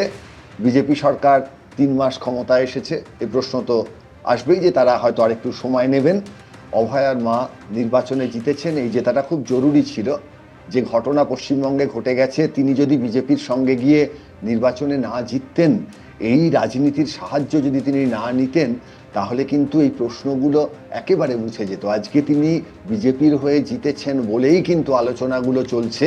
ফলে তার যে ব্যক্তিগত রাজনৈতিক ভাবনা চিন্তা, যেটা অবশ্যই সমালোচনার ঊর্ধ্বে হতে পারে না আমাদের যে সিস্টেম, তাতে কিন্তু এই লড়াইটা ভীষণ দরকার ছিল। এবার প্রশ্ন হচ্ছে যে হ্যাঁ, এই সময় আরও কিছু ঘটনা ঘটছে, কিন্তু দিনের শেষে প্রশ্নগুলোর উত্তর পাওয়া যাবে কিনা। মূল যে প্রশ্নটি আমাদের সামনে বারবার আসছে, সেটা হচ্ছে যে একটি অঘটন ঘটে যাওয়ার আগে একটি ব্যাপার, এবং তার পরে এই অঘটনটি ঘটে যাওয়ার পর কার কার নির্দেশে কিভাবে বাকি ঘটনাগুলো ঘটলো। 14ই আগস্ট রাতে আরজিকর ভাঙা হলো, বিভিন্ন কনস্ট্রাকশন তার আগে ভেঙে দেওয়া হলো, বিভিন্ন লোকের এখনো নাকি তদন্তকারী যে অর্গানাইজেশনগুলো আছে তাদের মুখোমুখি দাঁড় করানো হয়নি। তাহলে মূল প্রশ্নটা হচ্ছে যে প্রশ্নের সংখ্যা কমবে, উত্তরের সংখ্যা বাড়বে। এটা রাজ্যে বিজেপি ক্ষমতায় আসার পর এই পরিস্থিতির পরিবর্তনের দিকে আমরা তাকিয়ে আছি। আপাতত কি হয়েছে, তারা ক্ষমতায় এসে কিছু কিছু পদক্ষেপ নিচ্ছেন, কিন্তু তাতে প্রশ্নের সংখ্যা কমেনি, উত্তরের সংখ্যা বাড়েনি। আমাদের অপেক্ষা করা ছাড়া কোনো গতি নেই। এবং এই জায়গায় কিন্তু বারবার করে তৃণমূল কংগ্রেস থেকে যে প্রশ্নটা আসছে, সেই প্রশ্ন আসবে যে অভয়ার মা অন্য ঘটনাগুলিতে কি করছেন। এই হোয়াট অ্যাবাউটিজম করেই তো তৃণমূল এবং বিজেপি পারস্পরিক একে অপরকে সুবিধাজনক জায়গায় পশ্চিমবঙ্গে রেখেছে, এবং আজকে সেই সুবিধা বিজেপি কেন্দ্রেও নিচ্ছে তৃণমূলের কাছ থেকে। ফলে এই হোয়াট অ্যাবাউটিজমের বাইরে বেরিয়ে, উত্তরপ্রদেশে কি হচ্ছে, তৃণমূল কি করেছে, এর বাইরে বেরিয়ে আমরা যারা মনে করেছি পশ্চিমবঙ্গে পরিবর্তন দরকার ছিল, বহু মানুষ মনে করেছেন, সেই জায়গায় মানুষ চাইবেন উত্তর পেতে। এখনো অবধি আমরা কিন্তু কোনো অতিরিক্ত উত্তর পাইনি। বিমলদা, না, এর সঙ্গে আর একটা বিষয় যুক্ত। আমি শুভময়ের এই বারবার ওই পয়েন্টটা যে আমরা নাকি তৃণমূলকে ভাসিয়ে রাখছি, সেই আলোচনায় যাব না, সেটা তার মতো করে কথা বলছি। কিন্তু তার সঙ্গে আর একটা বিষয় আছে, মানবিকতা, সহমর্মিতা। একটা বাবা মা তার একমাত্র মেয়েকে হারিয়েছে, তারপর তাকে এই ধরনের কথা বলা, যে মেয়ের মৃত্যুকে এনক্যাশ করে তারা বিধানসভার সদস্য হয়েছেন, এই ধরনের কথাবার্তা বলার মতো অত্যন্ত নিম্ন রুচির কাজ কিন্তু এই ধরনের লোকগুলো করতে পারে। একটু আগে যার কথা শোনালে, একজন বাবা মার কাছ থেকে তার মেয়েকে কেড়ে নেওয়া হলো, তার মৃতদেহ দেখার জন্য পুলিশের পায়ে ধরে পড়ে আছে, লাথি মেরে ফেলে দিয়ে ডেড বডি নিয়ে চলে গেল। নিজের এই ঘৃণ্য দলটাতে এখনো ওই ঘৃণার দাগ ওই লোকগুলোর গায়ে রয়েছে, তারপর তাদের ডিফেন্ড করছে। এদের বলা উচিত ছিল যে এই কাজ আমার দল করেছে, আমরা ঘৃণ্য কাজ করেছি, আমাদের শাস্তি দিন। এখনও তাকে সমর্থন করে যাচ্ছে। আর সবচেয়ে বড় কথা হচ্ছে যে এখন আরজি করে যা ঘটেছে বা বিশেষত এনআরএসে যা ঘটেছে, কেউ ডেড বডি নিয়ে পালায়নি, সেখানে সঙ্গে সঙ্গে তার বাবা মার নির্দেশ মতো বক্তব্য অনুযায়ী সেখানে ময়না তদন্ত হয়েছে, সেখানে সম্পূর্ণ নিয়ম মেনে তদন্ত কমিটি হয়েছে, কেউ তাকে ঢাকার চেষ্টা করেনি, তাকে বাঁচানোর জন্য সুপ্রিম কোর্টে কেউ দৌড়য়নি। সুতরাং এখনও রাজনীতি এরা করছে, এরা হেরেও এই লোকগুলো শিক্ষা হয়নি, এখন এই অমানবিক কথাবার্তা বলে। খুব দুর্ভাগ্যজনক, একদম আমার কাছে অত্যন্ত নিম্নরুচির কথা মনে হয়েছে একটু আগে যার কথা শোনালে, যে অভয়ার মা নাকি মেয়ের মৃত্যুকে ক্যাশ করে তিনি বিধানসভার মেম্বার হয়েছেন। এই ধরনের ঘৃণ্য কথা কেন বলে এই লোকগুলো? একটু শোধরাবে না এই লোকগুলো? কোনো দলই নিজেকে ঘৃণ্য বলে না, ঘৃণ্য কাজ করে। যেমন তৃণমূল নিজের দিকে আঙুল তোলে না, তেমনিও যখন বিলকিস বানুর ধর্ষকদের বিমল দ্বারা মালা পরিয়েছিল তখনও নিজেদের সমালোচনা করেনি। এটা একটা পলিটিক্যাল কালচারের মধ্যে এসে গেছে, বিশেষ করে বাংলার মাটিতে তৃণমূল আর ভারতবর্ষের প্রেক্ষিতে ভারতীয় জনতা পার্টি কেউ নিজেকে ঘৃণ্য কাজ করে, ঘৃণার কাজ করে নিজের দিকে আঙুল তোলে না। সেই জন্য এখানে প্রেম বিতরণ নয়। আপনারা বলেছিলেন ধর্ষকদের কেন মালা পড়ানো হচ্ছে, আপনারা বলেছিলেন, সুমনদারাও বলছে না, সুমনদারাও বলছে না। ঠিক আছে, এইসব তত্ত্ব কথা বিমলদা আপনি অসম্ভব হতে পারে, তত্ত্ব কথা শোনাবেন না, সব আপনারা কয়েনের এপিটার ওপি। সুমন বন্দ্যোপাধ্যায়, দেখুন, শ্লীলতাহানি বা ধর্ষণের মতো এরকম ঘটনা কিন্তু সর্বভারতীয় প্রেক্ষাপটে ক্রমাগত বাড়ছে, এটা কোনো সন্দেহের কোনো জায়গা নেই। আমি মনে করি না কোনো রাজনৈতিক দল বা কোনো সরকার এই ধর্ষণ বা এর পেছনে থাকে, কিন্তু মূল যে জায়গাটা সেটা হচ্ছে যে আমার রিয়াকশানটা কী। আমার কথা হচ্ছে যে অভয়ের যে দুর্ভাগ্যজনক ঘটনা ঘটেছিল, এই ঘটনার তো 5 দিনের মধ্যে সিবিআই। আমি বলি সুমনদা, আপনি বিশ্বাস করেন যে এই ধরনের ঘটনার পেছনে রাজনৈতিক দল থাকে না, কিন্তু এই ধরনের ঘটনাগুলোর পেছনে কারা সেইটা বের করার দায়িত্ব হচ্ছে যে রাজনৈতিক দল সরকারে বসে রয়েছে তাদের। আমি তো আপনার প্রশ্নেরই উত্তর দিচ্ছি, সেটা হচ্ছে 5 দিনের মধ্যেই তো সিবিআই হেফাজতে চলে গিয়েছিল গোটা তদন্ত, এবং তদন্ত প্রক্রিয়াতে কি দেখেছিলাম আমরা, যে যাকে রাজ্য পুলিশ গ্রেপ্তার করেছিল তার বাইরে আর কোনো গ্রেপ্তারই হয়নি। এখন যে ঘটনাটা আজকে ঘটেছে, ধরুন আমরা কি যে আমরা তারা গণতান্ত্রিক দেশে আছি, বিচার ব্যবস্থার প্রতি তো আস্থা আছে। এই যে ধরুন গতকাল বোধহয় খুব সম্ভবত যে ছবিটা আমরা দেখলাম, যেভাবে একজন 80 বছরের মানুষকে, আরে তাকে তো প্রমাণ করতে হবে, তাকে তো কাস্টডিতে নেওয়া হয়েছে, কিন্তু তাকে যেভাবে ডিম ছেঁকে কাদা থেকে যেভাবে জুতো চোরা হয়েছে, সেটাও খুব ভালো ঘটনা। আচ্ছা, সেই 80 বছরের মানুষের আমি কৃতিত্বের একটা তালিকা তুলে ধরি। একটা হচ্ছে তার বিরুদ্ধে অভিযোগ হচ্ছে তিনি এই যে তড়িঘড়ি দেহ দাহ করে দেওয়া হয়েছে তার নেতৃত্ব দিয়েছেন। অভিযোগ ওখানেই শেষ নয়, আরো অভিযোগ সামনে এসেছে, একেবারে সরকারি খাস জমি জবরদখল করার অভিযোগ রয়েছে এই 80 বছরের কথা যার বলছিলেন সেই নির্মল ঘোষের বিরুদ্ধে। দেখুন, বিচার ব্যবস্থার প্রতি আস্থা এখন পর্যন্ত টিল টুডে যে গভর্নমেন্টের গ্র্যান্ট আসছে এই স্কুলের নামে, সেটা তিনি এনজয় করছেন। লটারি কাণ্ডে গ্রেপ্তার হয়েছেন পানিহাটির প্রাক্তন তৃণমূল বিধায়ক নির্মল ঘোষ। অভয়াকাণ্ডে তাঁকে শোন অ্যারেস্ট করেছে পুলিশ। পানিহাটির আনাচ কানাচে কান পাতলেই শোনা যায় এই নির্মল ঘোষের বিরুদ্ধে নানা অভিযোগের কথা, যার বহিঃপ্রকাশ হয়েছে শুক্রবার।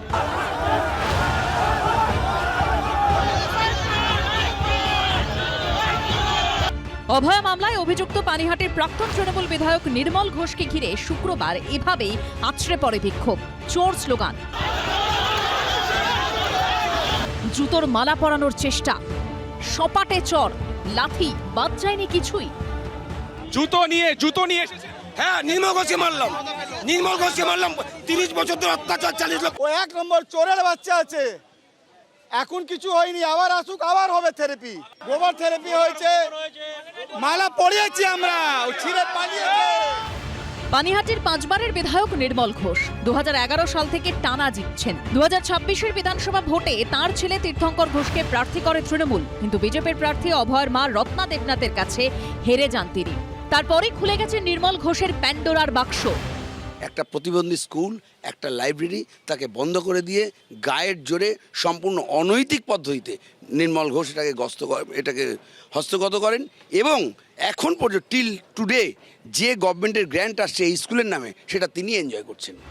2014 সাল থেকে তালা ঝুলছে পানিহাটির ডক্টর বিধানচন্দ্র রায় বিদ্যায়তনে। বিশেষভাবে সক্ষমদের জন্য স্কুল ও একটি লাইব্রেরি ছিল 47 কাঠা জমির উপর, তার মধ্যে 31 কাঠা সরকারি খাস জমি। এই স্কুলের জন্য তৈরি হওয়া ট্রাস্টের সভাপতি ছিলেন পানিহাটির প্রাক্তন তৃণমূল বিধায়ক নির্মল ঘোষ। স্কুলের প্রিন্সিপাল ছিলেন নির্মল ঘোষের বড় মেয়ে ছন্দা ঘোষ। বিজেপির অভিযোগ, সরকারি খাস জমি বেআইনিভাবে দখল করে নিজের নামে করে নেন নির্মল ঘোষ।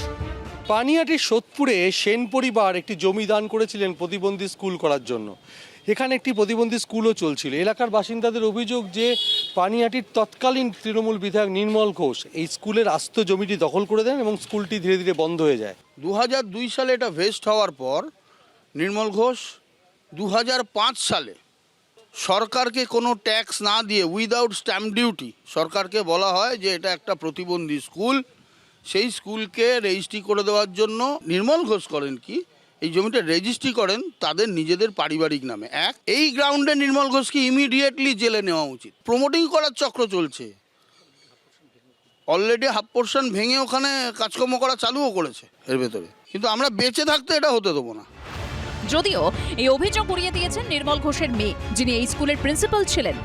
আজ পর্যন্ত যদি কেউ বলতে পারে প্রমাণ দিয়ে যে আমরা কারোর কাছে কোনো জমি বিক্রি করেছি, কোনো প্রমোটিং করেছি, কোনো বাজে কাজে সেই জমি ব্যবহার করেছি, জমি দিয়ে কোনো ঋণ নিয়েছি, কোনো অসামাজিক কাজ আমরা করেছি, তাহলে জনগণের যা স্কুলের জমিটা আছে সেটাই আমাদের অ্যাজ এ প্রিন্সিপাল আমার যেটুকুনি প্রিন্সিপালের ক্ষমতা বলে আমাকে সিগনেটারি অথরিটি করতে হয় সেটুকুনি আছে।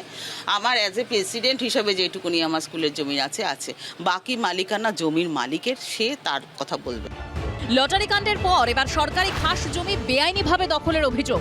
দিনে দিনে আরও লম্বা হচ্ছে নির্মল কীর্তি। সমীরণ পালের রিপোর্ট, এবিপি আনন্দ। তার মানে এই নির্মল ঘোষের বিরুদ্ধে তড়িঘড়ি দেহ দাহ করে দেওয়ার অভিযোগ রয়েছে, এই নির্মল ঘোষের বিরুদ্ধে লটারির 1 কোটি টাকা আত্মসাৎ করার অভিযোগ রয়েছে এবং আপনারা দেখলেন সরকারি খাস জমি জবরদখল করার অভিযোগ রয়েছে।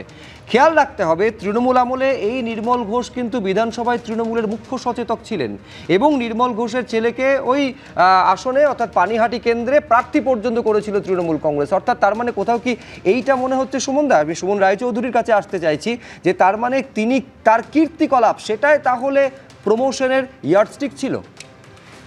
আমি একটা কথা বলি আপনাকে, স্পেসিফিক কারণ তুলে তুলে এনে তৃণমূল নেতা, তৃণমূল বিধায়ক, তৃণমূলের মন্ত্রীদের নিয়ে আলোচনা করলে সামগ্রিকভাবে আমাদের প্যানেলের সময় নষ্ট হবে।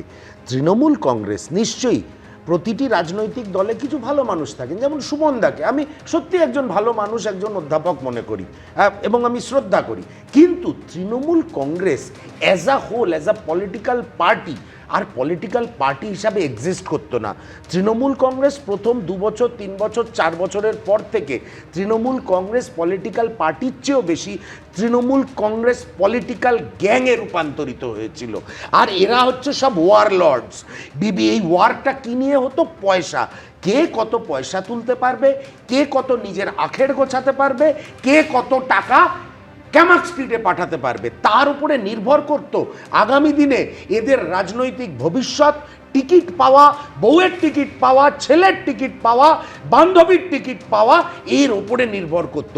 তা যেখানে কালচারটাই এইভাবে তৈরি করে দিলেন বাংলার তৎকালীন মাননীয়া, সেই জায়গাতে হেলমেট পরে নির্মল ঘোষকে বা নির্মল ঘোষের কোনো সাকরেতকে পুলিশ ভ্যানে তুলতে হবে, এতে অবাক হওয়ার কারণ নেই। সুব্রজিৎ, একটা কথা ইন কনক্লুশন বলি, 1977 সালে সিদ্ধার্থ শঙ্কর রায় হেরেছিলেন, 2011 সালে বুদ্ধদেব ভট্টাচার্য হেরেছিলেন, কংগ্রেস বহু রাজ্যে হেরে যায়, গুজরাট আছে, হরিয়ানা আছে, উত্তরাখণ্ড আছে, অনেক জায়গায় আমরা হেরেছি। বলুন তো, হেরে যাওয়ার পর রাজনৈতিক দল, যে দল হেরে গেল, একজন প্রতিষ্ঠিত এবং সদর্থক বিরোধী দলের ভূমিকা পালন করে, কোথায় এরকম ডিম, ইট, কাদা, কালচার, দল ভাঙানো এরকম চলতে পারে? চলে। মানুষ এতটা বিক্ষুব্ধ হয়ে ওঠে কেন হয়েছে? কারণ আবার সেই পুরনো কথা বলতে হয়, মমতা বন্দ্যোপাধ্যায় নিজের দলকে একটা মানি মেকিং মেশিনে পরিণত করেছিলেন এবং বাংলার রাজনৈতিক সংস্কৃতিটাকে মমতা বন্দ্যোপাধ্যায় ধ্বংস করেছিলেন।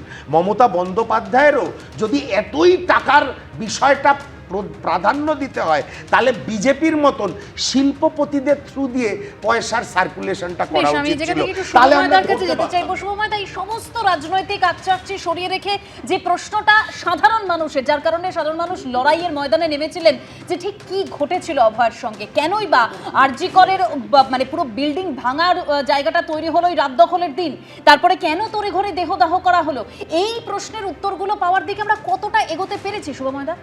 হ্যাঁ, দেখুন, যে আলোচনাটা বারবার হচ্ছে এই প্রশ্নের উত্তরগুলো পাওয়ার দিকে আমরা এগোচ্ছি না বলে মানুষজন কেন মনে করছেন। প্রথম হচ্ছে তৃণমূল রাজত্বে তৃণমূলের সচেতনতা মানে নির্মল ঘোষ মুখ্য সচেতক হবেন, এটাই হচ্ছে তৃণমূলের যে দুর্নীতি বা দুর্বৃত্তায়ন। জানি আমরা তৃণমূল যখন ক্ষমতায় ছিল আমাদের দেশের যে সংসদীয় গণতন্ত্র সেই সাহসে ভর করে এই কথা বারবার আমরা বলতে পেরেছি।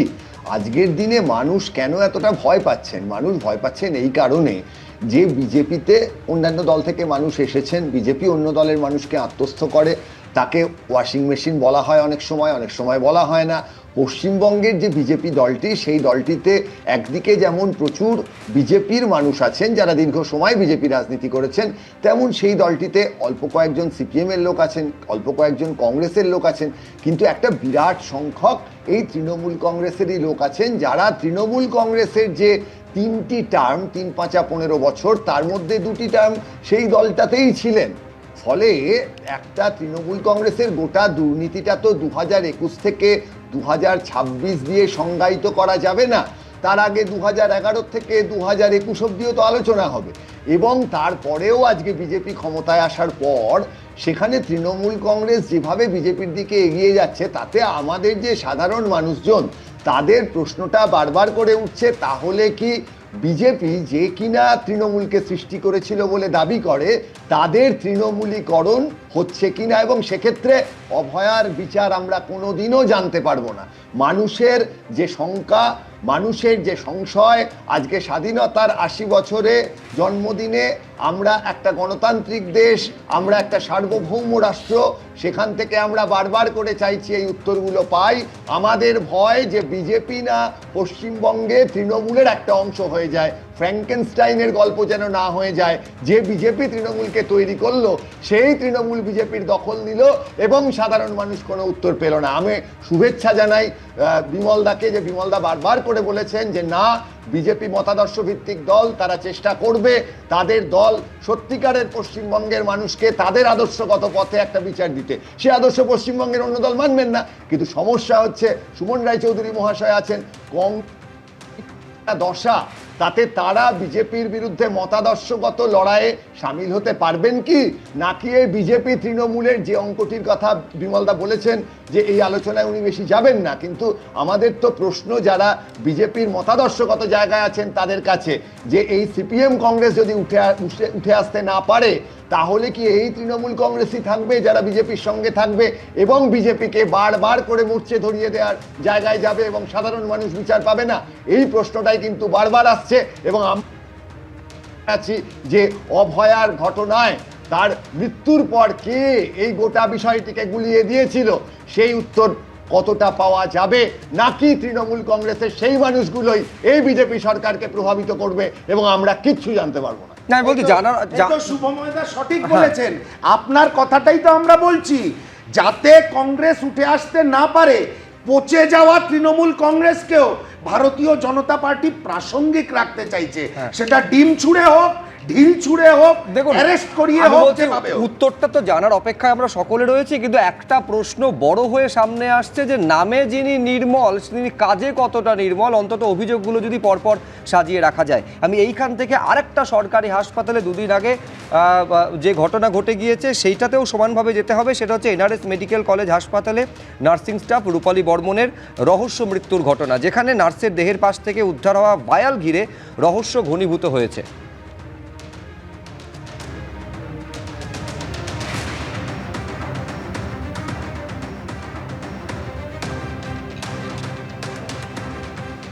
আমি প্রাক্তন পুলিশ কর্তা অনিল জানার কাছে আসতে চাইবো। একটা বিষয় অনিল দা, সেটা হচ্ছে যখন এই ধরুন আরজি করের ঘটনা ঘটলো তখন এই সরকারি হাসপাতালগুলোতে নজরদারি, তাদের নিরাপত্তা ব্যবস্থা, এই বিষয়টা নিয়ে বিস্তারিত আলোচনা হয়েছিল।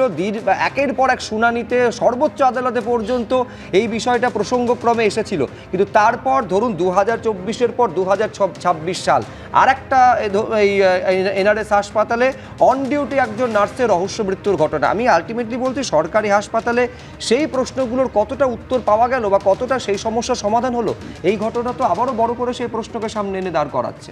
না না, সরকারি হাসপাতাল এবং সরকারি এমএলএ হোস্টেলেও খুন হয়েছে, এমএলএ হোস্টেলে সুইসাইড করেছে।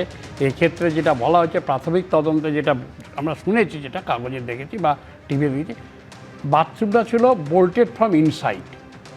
বোল্টের যদি ভেতর থেকে দরজা বন্ধ থাকে, তারপরে ইঞ্জেকশনের ভায়াল যদি পাওয়া যায়, নার্সের পক্ষে কোনো রকম ট্র্যাঙ্কুলাইজার ইঞ্জেকশন বা নেওয়াটা কোনো অসুবিধা কিছু নেই, কোয়াইট অ্যাভেলেবল। যেটা আমি বারবার অভয়ার কেসে বলেছিলাম, ওখানে একটি মেয়েকে 31 বছর মেয়েকে একজন ওভার পাওয়ার করতে পারে না, তার ডিফেন্স রুম থাকবে থাকবে, যদি হয় সম্ভব একমাত্র যদি ট্র্যাঙ্কুলাইজার খাবারের সঙ্গে কিছু খাইয়ে দিয়ে থাকে। সেক্ষেত্রে সেখানে ভিসেরা রিপোর্টটা পাওয়া যায়নি, এবং যাদের সঙ্গে ডিনার করেছিলেন রাত্রে তাদের জিজ্ঞাসাবাদারি এসব প্রশ্ন আমি তুলেছিলাম। ভিসেরা রিপোর্ট তো পাইনি, তার আগেই সব কিছু হয়ে গেছে। যেটা হয়েছে মহামান্য শীর্ষ, আমরা একটা আশ্চর্য হয়ে গেছিলাম, আমরা যেগুলো কেসগুলো হয় স্টেট ভার্সেস কেসগুলো হয়, চার্জশিট হয়, তখন সেগুলো প্রসিডিং যখন চলে, কোর্টে ট্রায়াল যখন হয়, তখন একজন সরকারি পিপি নিযুক্ত হন, তারা চেষ্টা করেন ট্রায়ালটা কমপ্লিট করে কেসটাকে সাজা দেওয়ার জন্য। কিন্তু ভিসেরার এই আরজি করে কেসে একমাত্র এক্সেপশন, যেটা ভারতবর্ষে আর কোনো দিন হয়েছে কিনা জানি না, আমার নলেজে নেই, যে 22 জন সিনিয়র লয়ারকে সুপ্রিম কোর্টের দেশের মহামান্য শীর্ষ আদালতে দেওয়া হলো যে অভিযুক্তদের বাঁচাবার জন্য। এটি কন্ট্রারি টু দি সিস্টেম। আর এইখানে যেটা বলছেন, এখানে যেটা বলছে ভায়াল পাওয়া গেছে, যদি তার ব্লাড সেরোলজিতে পাঠানো হবে, ভিসেরাতে পাঠানো হবে, কী হয়েছে ব্লাডের রিপোর্টে পেলেই বোঝা যাবে ব্লাডে কিছু ইনজেক্ট করেছেন কিনা, কোনো রকম ট্র্যাঙ্কুলাইজার কিছু করেছেন কিনা, যেটা ওনারা করতে পারেন। আর বোল্টের যখন ইনসাইড হয়, তাহলে তো আপনার বোঝা যাবে সেখানে অন্য কোনো থার্ড পার্টির প্রেজেন্স ছিল না। এটা পুলিশ যদি ভেঙে উদ্ধার করে থাকে, সেই ঘটনা তো আমি জানি না, আমরা ডিটেল চাই না, আপনারা ভালো খবর পেয়েছেন রিপোর্টার দিয়ে, যদি ভেঙে উদ্ধার করে থাকে সেখানে ফাউল প্লের প্রশ্নটা তো ওঠে না। মেন্টাল কোনো কারণে যদি হয়, সুইসাইড হয়, সেক্ষেত্রে আমরা প্রথমেই ধরে নিই এটা, যে এটা এইভাবে বোঝা যায়। প্রথমে প্রাথমিক সার্কামস্টেন্সটা দেখতে হবে। তো এখন এমএল হোস্টেলেও তো খুন হয়েছেন, সুইসাইড করেছেন অনেকে, ফরওয়ার্ড ব্লক নেতা খুন হয়েছেন, সুইসাইড করেছে অনেকে। এগুলো তো সরকারি জায়গায় এখন সুইসাইড যদি কেউ করে দিয়ে থাকে, তাকে হাউ ইউড প্রিভেন্ট? সুমন দা, বিদ্যালয় হতে পারে, বাথরুমে হতে, যে কোনো স্কুল হতে পারে, বিদ্যালয় হতে পারে। আমি এই কথাটাই বলছি যে দেখুন, যে ঘটনাটা এনআরএসে ঘটেছে, এটা ওই আরজি করের মতো একটা সরকারি হসপিটালের মধ্যেই ঘটেছে। কি ঘটেছে আমরা কেউ জানি না, এবং খুব আশ্চর্য হচ্ছি যে এখন আলোচনায় অনেকেই বলছেন এটা হতে পারে, এটাই হয়তো হয়েছে। এই যে কথাগুলো, মানে আপনি বলবেন যে অভয়াকাণ্ডের মতো তড়িঘড়ি দেহ দাহ করে দেওয়ার মতো অতি তৎপরতা অন্তত এক্ষেত্রে দেখা যায়নি। একেবারে বিষয়টা কি ঘটেছে, কি কারণে তার মৃত্যু হলো, এইটা তো সকলেই জানতে চায়। অন্তত সেই সদিচ্ছাটা প্রশাসনের তরফে এখনো দেখা যাচ্ছে না। অনেক জল গড়িয়ে গেছে। আপনি গত 4ই মে সরকারও চেঞ্জ হয়ে গেছে। আমি বলছি এখন তো এনআরএস এর যে ঘটনাটা টাটকা চেঞ্জ না হলে এরকম হতো। এখানে এই দায়টা তো এই সরকারকে নিতে হবে, সঠিকভাবে যাতে তদন্ত হয়। তদন্ত হওয়ার আগেই একটা রিপোর্ট আমরা করে দিচ্ছি, যাতে ক্লিন চিট দেওয়া যায় সরকারকে, বা ওখানে কেউ ইনভলভ নয়। এই যে চিন্তা ভাবনাটাকে পুশ করা হচ্ছে, এটাও তো সার্বিকভাবে একটা নিরপেক্ষ তদন্তের পক্ষে প্রধান বাধা। আমি তো খুব আশ্চর্য হচ্ছি যে ঘটনাটা আপনারা ওই আরজি করের যে ঘটনাটার কথা উল্লেখ করছেন, এই ঘটনার গোটা প্রক্রিয়াটা এতদিন ধরে সিবিআই তদন্ত করেছে, এবং যে ঘটনাটা আরজি করের ঘটনার পর এই সরকার যখন 4ই মে নতুনভাবে ক্ষমতায় এসেছে, তারপর থেকে শুধু জুলাই মাস পর্যন্ত আমার কাছে হিসেবে 18টা শ্লীলতাহানি ধর্ষণের ঘটনা ঘটেছে। এখন সেগুলোরও দায় নিতে হবে। আমি আটকাতে পারছি কিনা, আমি সেই আপনি গত 3 মাসে কতগুলো শ্লীলতাহানি ধর্ষণের হয়েছে বিজেপি আমলে খুব ভালো করেছেন, হিসেব রেখেছেন। আমি নিশ্চিত যে 15 বছরের হিসেবটা আপনার কাছে আছে। না, অবশ্যই। আমি তো সবসময় বলছি একসঙ্গে ডাইরেক্টলি সরকারের কানেকশন থাকে না। আরজি করেও যেমন সরকারের কোনো সরকার কখনো এগুলোতে ইনভলভ থাকে না সাধারণভাবে, কিন্তু তদন্ত প্রক্রিয়াটা সঠিকভাবে হওয়া কিনা, কারণ আরজি করের ক্ষেত্রে এই কথাটা এতক্ষণ বলতে চাইছিলাম না, তো সিবিআই হাতে চলে গেছিল, এতক্ষণ বলতে চাইছিলাম না, সে অস্ত্র নিজেই সুমন তুলে দিল। সরকারের ইনভলভমেন্ট থাকে না তখনই মেনে নিতাম যদি সরকার আরজি করের ওই কেসটাকে ঠিক মতো হ্যান্ডেল করত। সরকারের শীর্ষ নেতৃত্বের ইনভলভমেন্ট ছিল এই কারণে যে একজন বাইরে আছেন, তারপর নির্মল ঘোষের কাছে কতবার ফোন করেছেন, কেন করেছেন? ওই নির্মল ঘোষ কেন ডেড বডিটাকে পুড়িয়ে দিয়ে বললেন ওয়েল ডান মাই বয়। তিনি খুব ইংরেজি বলেন, কিন্তু 15-16 বছর বয়সে এই সোদপুর স্টেশন চত্বরে কিছু একটা করতেন শুনেছি। বলেন আরো আছে, বডি টেনে নিয়ে পোড়ানো হলো, বাবা মা হাতে পায়ে ধরছে, আমার মেয়ের দ্বিতীয়বার পিএম পোস্টমর্টম করতে হবে, মানা হলো না। এই কারণেই তো। আর সবচেয়ে বড় কথা, যেখানে সেই আরজি করের প্রিন্সিপালকে সাসপেন্ড করা হচ্ছে, হয়নি, তাকে পাঠিয়ে দেওয়া হলো অন্য হসপিটালে। আরে শীর্ষ নেতৃত্বের এই প্রেম ছাড়া অন্য কিছু তো হবে না। এত কিসের প্রেম? আমরা কিন্তু বলছি তো হচ্ছে, হবে সরকারের সিবিআই তদন্ত করে কিছু বার করতে পারে, ঘাড় ধরে নিয়ে যাওয়া সিবিআই তদন্তে ওই নির্দিষ্ট একজন অপরাধী ছাড়া কাউকে চার্জশিটে ধরে নিয়ে যাবে। ঠিক আমি বলছি, বিরোধী হিসাবে বিজেপির একাধিক প্রশ্ন একেবারে আদর্শ বিরোধীদের জায়গা থেকে যা যা তোলা উচিত সেগুলো তুলেছে, খুব ভালো করেছে। কিন্তু এইবারে বিজেপি এই রাজ্যে ক্ষমতায় রয়েছে, কেন্দ্রে ক্ষমতায় রয়েছে, অর্থাৎ ডাবল ইঞ্জিন সরকার। এইবারে কিন্তু একদিকে সিবিআই তদন্ত করছে, অন্যদিকে পুলিশের তরফেও তদন্ত সমান্তরালভাবে শুরু হয়েছে। এই যেটা ক্রিমেশন সেন্টারের কথা মুখ্যমন্ত্রী বলার পর থেকে, এইবারে কিন্তু সুবিচারটা যাতে অভয়ার মা পান, অভয়ার পরিবার পায়, সেটাও কিন্তু এই সরকারকে সুনিশ্চিত করতে হবে। আর এইবার আমি অত্যন্ত উদ্বেগের আরেকটা জায়গায় আপনাদের দৃষ্টি আকর্ষণ করতে চাইব। স্বাধীনতা দিবসের আগের দিন আইএসআই এর হয়ে চরবৃত্তির অভিযোগে গ্রেফতার করা হলো এই রাজ্যের 3 বাসিন্দাকে। সূত্রের খবর, ধৃতদের জেরা করে বাংলাদেশে গরু পাচারের আড়ালে জাল নোটের কারবার এবং ভারতের সিম কার্ড বাংলাদেশ এবং পাকিস্তানে পাচারের মতন মারাত্মক সব অভিযোগ উঠে এসেছে। এমনকি পাক যোগও সামনে এসেছে। দেখুন, দিল্লির লালকেল্লা হোক বা এ রাজ্যের রেড রোড, গোটা দেশ জুড়ে যখন ধুমধামের সঙ্গে 80তম স্বাধীনতা দিবস পালন হচ্ছে, তখন কোচবিহার থেকে উত্তর দিনাজপুর পাকিস্তানের গুপ্তচর সংস্থা আইএসআই এর হয়ে চরবৃত্তির অভিযোগে কলকাতা পশ্চিমবঙ্গ পুলিশের এসটিএফ এর যৌথ উদ্যোগে 3 সন্দেহভাজনকে গ্রেফতার করা হলো। দেখা যাচ্ছে গত কয়েক সপ্তাহের মধ্যে এই রাজ্য থেকে কখনো হাবড়া থেকে পাকিস্তানের নাগরিককে, কখনো বা বর্ধমান থেকে জঙ্গিকে গ্রেপ্তার করা হয়েছে। এই আবহের মধ্যে আইএসআই এর সঙ্গে যুক্ত থাকার অভিযোগে গ্রেপ্তার করা হলো 3 জনকে। সূত্রের খবর, ধৃতদের জেরা করে বাংলাদেশে গরু পাচারের আড়ালে জাল নোটের কারবার এবং ভারতের সিম কার্ড বাংলাদেশ ও পাকিস্তানে পাচারের মতো মারাত্মক অভিযোগ উঠে এসেছে। এসটিএফ সূত্রে দাবি, ধৃত 3 পাক চরের সঙ্গেই আকবর ওরফে সম্রাট নামে বাংলাদেশে বসে থাকা একজনের যোগাযোগের প্রমাণ মিলেছে। সেই আকবর ওরফে সম্রাটের আবার সরাসরি পাকিস্তান যোগ রয়েছে। এসটিএফ এর প্রাথমিক সন্দেহ, সিম কার্ড থেকে বিভিন্ন নথি এবং তথ্য ধৃত এই 3 জনের মাধ্যমে প্রথমে বাংলাদেশের আকবর ওরফে সম্রাটের কাছে এবং সেখান থেকে পাকিস্তানে পৌঁছেছে। গোটা বিষয়টি খতিয়ে দেখছেন তদন্তকারীরা। গতকাল রাত্রিরে হয়েছে সাহেবগঞ্জ কুচবিহার থেকে এই 3 জন যারা জঙ্গি হিসেবে মার্কড হয়েছেন, একজন হচ্ছে রশিদুল হক, নূর নাসিরুদ্দিন আলী আর শফিকুল ইসলাম। এই 3 জনকে পুলিশ অ্যারেস্ট করেছে অন দ্য চার্জ অ্যাপারেন্টলি সেটা হচ্ছে যে ওই সিম কার্ড, ভারতীয় সিম কার্ড প্রথমে বাংলাদেশ এবং বাংলাদেশ থেকে আলটিমেটলি পাকিস্তানে। আজকাল জানো যে কোনো টেররিস্টের যে কোনো কমিউনিকেশনে ইউজ করা হয়, যেমন গতবার আমরা দেখেছি হামিম মণ্ডলের কেসে যে British SIM cards were used. SIM card has become a very important জিনিস। এটা এত লুজলি আমরা হ্যান্ডেল করি, কিন্তু জিনিসটার যে প্রচণ্ড ইম্পর্টেন্স, এই সিম কার্ড দিয়ে এটা কমিউনিকেশন করে এবং তারপরে সিম কার্ডটাকে ডিস্ট্রয় করে দেয়। আইএসআই এর হয়ে চরবৃত্তির অভিযোগে ধৃত 3 জনের প্রথম জন উত্তর দিনাজপুরের গোয়ালপুকুর থানার পাঞ্জিপাড়ার বাসিন্দা মোহাম্মদ শফিকুল ইসলাম। সেখানে ধৃতের শ্বশুর বাড়ি রয়েছে। শুক্রবার বিহারের কিষানগঞ্জ থেকে তাকে গ্রেফতার করে পশ্চিমবঙ্গ পুলিশের এসটিএফ সূত্রে খবর, ধৃত শফিকুলের ফোনে বাংলাদেশের একাধিক কন্ট্যাক্ট নম্বর মিলেছে। এমনকি ধৃতের ফোনে মিলেছে ভারতীয় জাল নোটের ছবি ও ভিডিও। চাঞ্চল্যকর বিষয় হলো, 12 বছর বিয়ে হলেও শফিকুলের আসল বাড়ি কোথায় তা জানেন না খোদ স্ত্রী। কোথায় আপনার শ্বশুর বাড়ি? আমার শ্বশুর বাড়ি আমি তো জানি না আমার শ্বশুর বাড়ি কোথায়। আপনাকে বিয়ে করে নিয়ে যায়নি?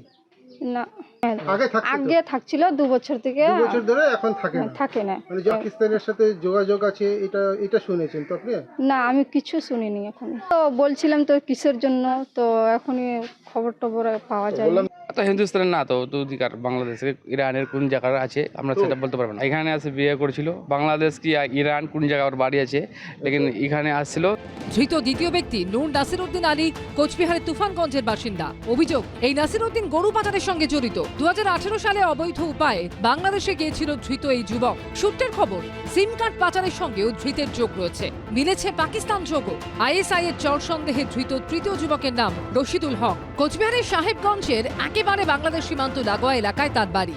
এসটিএফ সূত্রে দাবি 2023 থেকে 2025 সালের মধ্যে নাজিরহাট এবং নয়াহাট সীমান্ত থেকে 6 থেকে 7 লক্ষ টাকার জাল নোট পাচারের সঙ্গে যুক্ত থাকার কথা স্বীকার করেছেন অভিযুক্ত। এমনকি বাংলাদেশের এক বাসিন্দার তরফে তাকে একবার 2.5 লক্ষ টাকা দেওয়া হয়েছিল। পরিবারের দাবি যে গত বৃহস্পতিবার তাকে গ্রেপ্তার করে নিয়ে যায় বাজার থেকে, এবং গতকাল রাতে সেখানে পুলিশ আসে এবং পুলিশ এসে তাদের ঘরে তল্লাশি চালায় এবং কয়েকটি মোবাইল, সেই মোবাইল কিন্তু বাজেয়াপ্ত করা হয়েছে। এবং যেটা দেখা যাচ্ছে যে এই যে রশিদুলের বাড়ির থেকে একেবারে সীমান্ত ঘেঁষা এই বাড়ি, যেটা অভিযোগ যে পাকিস্তানের গুপ্তচর সংস্থা আইএসআইয়ের হয়ে এখানে চরবৃত্তির কাজ করতেন তিনি, এবং এখান থেকে সিম নিয়ে বাংলাদেশে হয়ে সেটা পাকিস্তানে পাঠাতেন। পুলিশ বলছে রশিদুলের সাথে পাকিস্তানের আইএসআই এর সম্পর্ক রয়েছে। এটা কি আপনারা জানেন বা কিছু বলবেন? আমরা জানি না। সূত্রের খবর, সম্প্রতি কেন্দ্রীয় গোয়েন্দাদের তরফে বেশ কিছু তথ্য পাঠানো হয় কলকাতা পুলিশের এসটিএফকে। সেই তথ্য রাজ্য পুলিশের এসটিএফকে দেওয়া হয়। তারপরেই অ্যাকশনে নামে পুলিশ। দিনহাটার সাহেবগঞ্জ থানায় ধৃত 3 জনের বিরুদ্ধে ষড়যন্ত্র করে ভারতের সার্বভৌমত্ব, ঐক্য ও অখণ্ডতা বিপন্ন করার মতো কর্মকাণ্ড ঘটানোর অভিযোগে মামলা রুজু হয়েছে। এই দিন 3 জনকে দিনহাটা মহকুমা আদালতে তোলা হলে সকলকে 14 দিনের পুলিশ হেফাজতে নির্দেশ দেন বিচারক। পার্থপ্রতিম ঘোষ, আবির দত্ত ও শুভেন্দু ভট্টাচার্য রিপোর্ট, এবিপি আনন্দ। আমি এখান থেকে ব্রিগেডিয়ার দেবাশিস দাসের কাছে যাব। ব্রিগেডিয়ার দাস, মানে এই সেই হামিদ মণ্ডল থেকে শুরু হয়েছে, তারপর আজকে মানে গতকালের এই 3 জন বাসিন্দাকে যে গ্রেপ্তার করা হয়েছে এই রাজ্যের, সেক্ষেত্রে আপনিও কিছুদিন আগে বলছিলেন যে এখন যেটা সব থেকে বড় সমস্যা টেররিজমের ক্ষেত্রে সেটা হচ্ছে কি ডিজিটাল ওয়ার। এই যে নথি পাঠিয়ে দেওয়া, এই যে সিম কার্ড পাঠিয়ে দেওয়া, এটা কতটা উদ্বেগের এই মুহূর্তে দাঁড়িয়ে জাতীয় নিরাপত্তার ক্ষেত্রে? দেখুন, আপনি যদি একটা প্যাটার্ন দেখেন, এই 3 জনের কথা আপনারা বলছেন, 2 জন কুচবিহারের এবং 1 জন উত্তর দিনাজপুরের। তারপরে আমরা কিছুদিন আগে দেখেছি, আপনি বললেন Amit R runner of Arpita. Bangalore থেকে 1 জন ধরা পড়েছে, মল্লিক, সিকিউরিটি গার্ডের কাজ করছিল। এবার এই পুরো ব্যাপারটাতে এরা কিন্তু আমরা আলাদা আলাদাভাবে দেখছি, বাট এরা সবাই সমস্ত ডাটা এদের রিক্রুটমেন্ট এবং এদের ফান্ডিং, এদের ট্রেনিং এবং এদের টাস্কিং করা হচ্ছে পাকিস্তান থেকে। সেই যোগসূত্রটা থাকবে। পাকিস্তান মানে আমি এখন বলতে পারছি অধুনা পাকিস্তান, এবং পাকিস্তানের সব থেকে ভালো বন্ধু বাংলাদেশ, যে এখন প্রায় ভারতের শত্রুতার আচরণই করছে। অন্তত গোয়েন্দাদের যে রিপোর্ট পাচ্ছি তার থেকে সেটাই মনে হচ্ছে। এইবার এরা কোথাও গরু পাচার করছে, কোথাও কিডন্যাপিং করছে, কোথাও কাপ সিরাপ স্মাগলিং করছে, কোথাও অস্ত্র স্মাগলিং করছে, কোথাও অনুপ্রবেশ ঘটাচ্ছে, কোথাও টেররিস্টের অনুপ্রবেশ ঘটাচ্ছে। এবং ব্যাঙ্গালোরে যিনি ধরা পড়েছেন তার তো বিরাট ব্যাপার শুনছি, তিনি প্রপার গুপ্তচরের কাজ করছেন। কয়েক মাস আগে আমরা দেখেছিলাম জ্যোতি মালহোত্রা বলে একজনকে।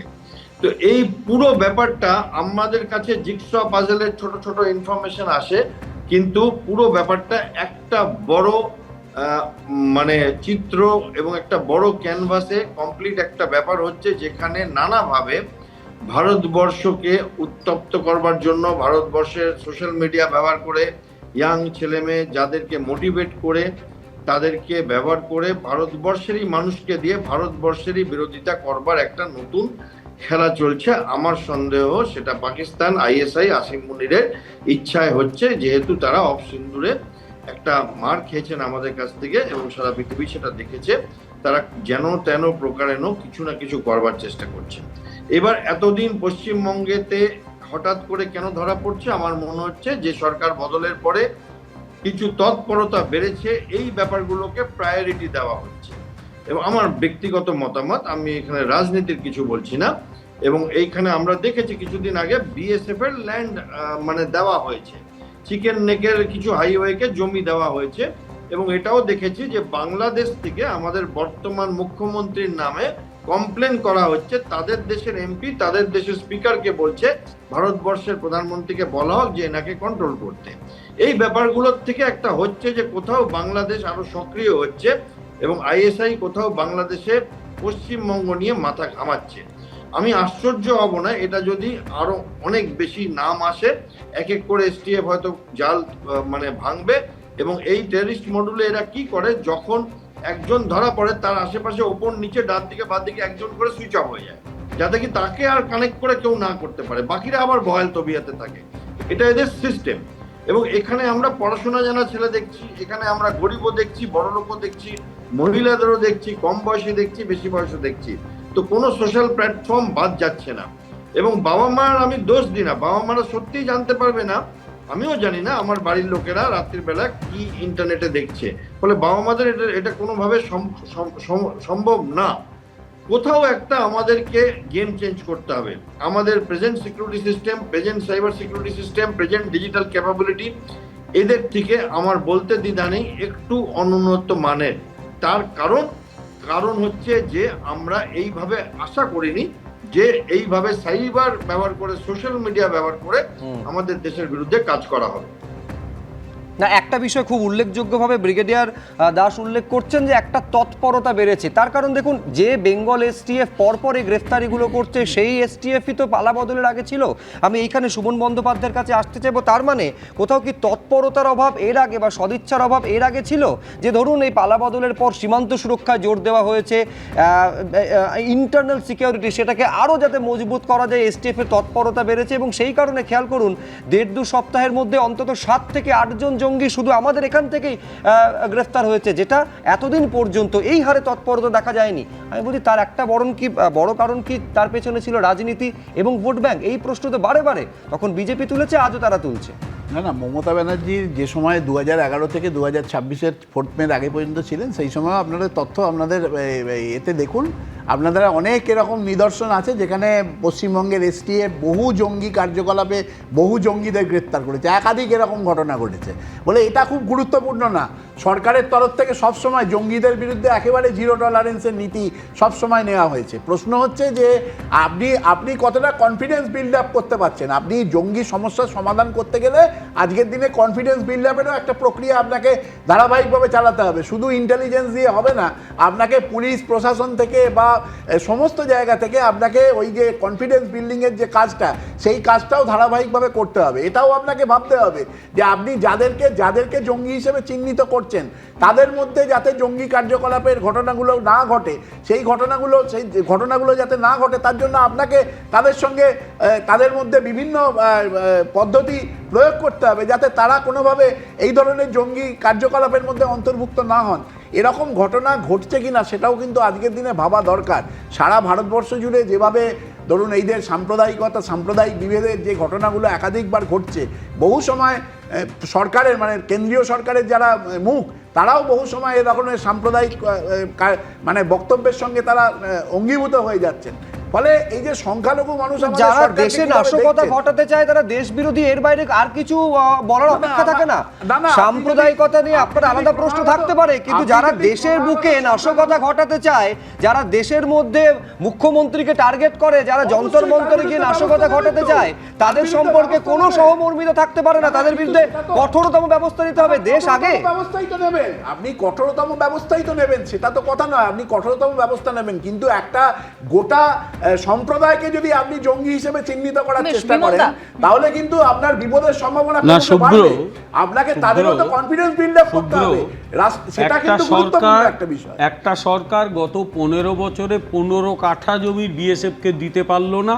বিএসএফ থেকে শুরু করে কেন্দ্রের নানা রকমভাবে বলা হয়েছে যে জমিটা দাও, আমরা একটা দুর্গের মতো তৈরি করব, সেটা করা গেল না। কেন গেল না তার উত্তর মমতা ব্যানার্জিকে দিতে হবে।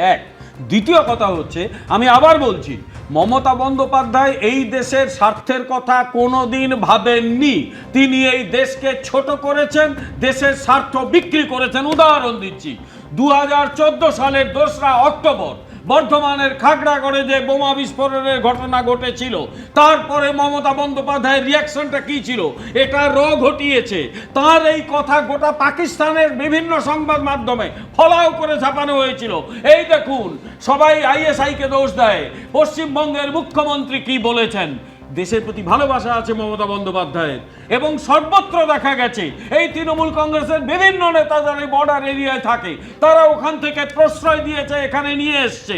এবং বারাসতের এক নেত্রী বলেছেন, যারা বাংলাদেশ থেকে এসেছেন তারা যদি ভোটার লিস্টে নাম তুলতে চান অমুক দাদার কাছে যান। তাদের একজন পঞ্চায়েতের নেতা, তিনি বাংলাদেশি নাগরিক বলে প্রমাণিত হয়েছে, সুপ্রিম কোর্টে প্রমাণিত হয়েছে। এই দলটিকে আমি শুধু একটা ক্রিমিনাল দল বলি না, এরা দেশদ্রোহী, এদের সঙ্গে দেশদ্রোহীদের যোগাযোগ ছিল। ফলে আজকে নতুন সরকার এসে এদের খুঁজে খুঁজে বার করছে। আবার বলছি, এই টেরোরিস্টদের একেবারে গর্ত থেকে টেনে বার করা হবে এবং এদের প্রত্যেককে তার প্রয়োজনীয় সাজা দেওয়া হবে। এটা একটা ভয়ঙ্কর ব্যাপার। একদম, সাধারণ মানুষও সেটাই চায়। কারণ সত্যি কথা বলতে গেলে এই যে টেররিস্টরা যারা আমার আপনার পাশাপাশি ঘুরে বেড়াচ্ছে, সত্যি আমরা জানি না তারা কোন কোন কার্যকলাপের সঙ্গে যুক্ত। কিন্তু উদ্বেগের জায়গাটা এখানে যে 15 দিনের ব্যবধানে সামনে এসেছে তিনটি জঙ্গি মডিউল। কোন কোন জঙ্গি মডিউলের কথা বলছি দেখুন এই প্রতিবেদনে। এদেশে জঙ্গি অনুপ্রবেশ করে নাশকতা নয়, সীমান্তের ওপারে অর্থাৎ পাকিস্তানে বসেই এদেশের তরুণ তরুণীদেরই মগজ ধোলাই করে তাদের নাশকতার কাজে লাগানো। গত কয়েক বছরে সন্ত্রাসের ছক পাল্টে ফেলেছে পাকিস্তানের আইএসআই এবং বিভিন্ন জঙ্গি সংগঠন, আর সেটাই এখন ভারতীয় গোয়েন্দাদের মাথা ব্যথার কারণ হয়ে দাঁড়াচ্ছে। মাত্র 2 সপ্তাহের মধ্যে প্রথমে 31শে জুলাই বর্ধমানের রেনেসা টাউনশিপ থেকে জঙ্গি হামিম মণ্ডল ও 1 আগস্ট ঝাড়খণ্ড থেকে তার বান্ধবী অর্পিতা সরকারকে গ্রেফতার। এরপর 12 আগস্ট উত্তর 24 পরগনার হাবড়া থেকে জঙ্গি সন্দেহে পাকিস্তানের নাগরিক রানা রউফ ওরফে ওয়াহাব আলমকে গ্রেফতার করা হয়। আর এবার পাকিস্তানের গুপ্তচর সংস্থা আইএসআই এর হয়ে কাজ করার অভিযোগে জালে 3 যুবক। এভাবেই মাত্র 15 দিনের সামনে এলো তৃতীয় আরও একটা জঙ্গি মডিউলের নেটওয়ার্ক। সামনে আসছে আরও একটা জঙ্গি মডিউলের কনসেপ্ট। একদিকে ভারতে জাল নোট ঢোকানো এবং অন্যদিকে ভারতের সিম কার্ড বাংলাদেশ ও পাকিস্তানে পাচারের চক্র। পাচার হওয়া সিম কার্ডই আবার এদেশের বিরুদ্ধে নাশকতায় ব্যবহারের আশঙ্কা। এই মোডাস অপারেন্ডিতেই চলছিল সত্য সামনে আসা মডিউল। শ্বশুরবাড়ি আমি তো জানি না, আমার শ্বশুরবাড়ি কোথায়। পাকিস্তানের সাথে যোগাযোগ আছে এটা শুনেছেন তো আপনি? না, আমি কিছু শুনিনি এখন। এসটিএফ সূত্রে দাবি, পরপর 3টি জঙ্গি মডিউল নেটওয়ার্ক পশ্চিমবঙ্গ থেকে শুরু হয়ে ক্রমশ ভিন রাজ্য এমনকি ভিন দেশেও ছড়িয়ে পড়েছে। সম্প্রতি উত্তর 24 পরগনার হাবড়া থেকে জঙ্গি সন্দেহে পাকিস্তানের নাগরিক রানা রউফ ওরফে ওয়াহাব আলমকে গ্রেফতার করে রাজ্য পুলিশের এসটিএফ। 14 বছর আগে নেপাল হয়ে উত্তরবঙ্গ দিয়ে চোরাগোপ্তা পথে এ রাজ্যে ঢুকে বিভিন্ন জায়গায় মিথ্যে পরিচয় ঘাঁটি গেড়েছিল ধৃত রানা ওরফে ওয়াহাব। এসটিএফ সূত্রে দাবি, আইএসআইয়ের হ্যান্ডলার রানা রউফ এ রাজ্যে গা ঢাকা দিয়ে ভারতীয় রেল ও সেনাবাহিনী সংক্রান্ত বিভিন্ন তথ্য সংগ্রহ করে পাচার করছিল।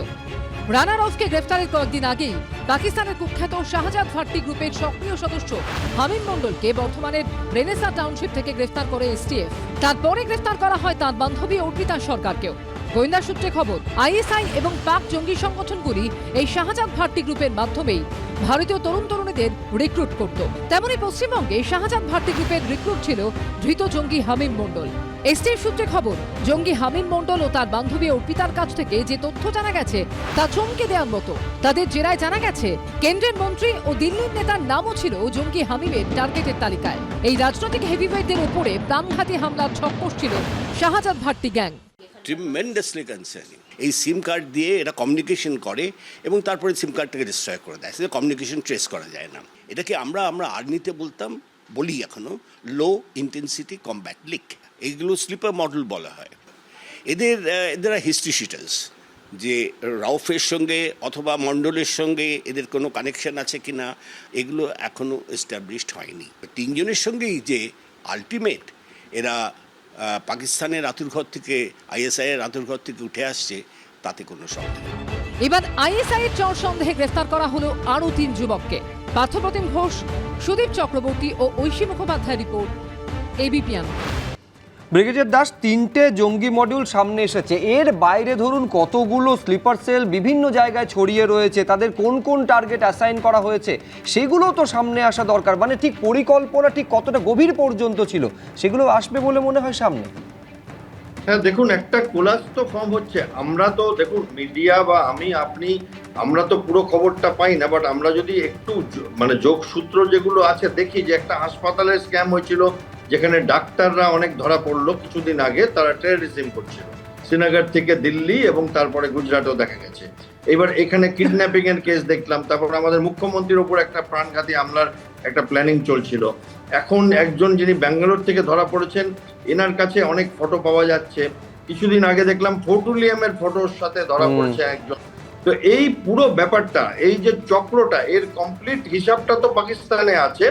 আমরা কিছু কিছু যেগুলো ধরা পড়ছে সেখান থেকে তাদের ইন্টারোগেট করে খবর পাচ্ছি এবং আমাদের ইন্টেলিজেন্স এজেন্সিরা যথাযথ মানে ব্যবস্থা নিচ্ছে, কিন্তু পুরো জালের কনসেপ্টটা এখনো নেই আমার যতটুকুনি ধারণা। একসময় আমিও এই কাজগুলো করতাম দেশের একদম কেন্দ্রে বসে ইন্টেলিজেন্সের সাথে, তো সেইখানে আমার যতটুকুনি ধারণা যে তারা যেগুলো পাচ্ছে হাতে সেখান থেকে খবর বাজ করছে, তার একটা অংশ মিডিয়ার কাছে আসছে।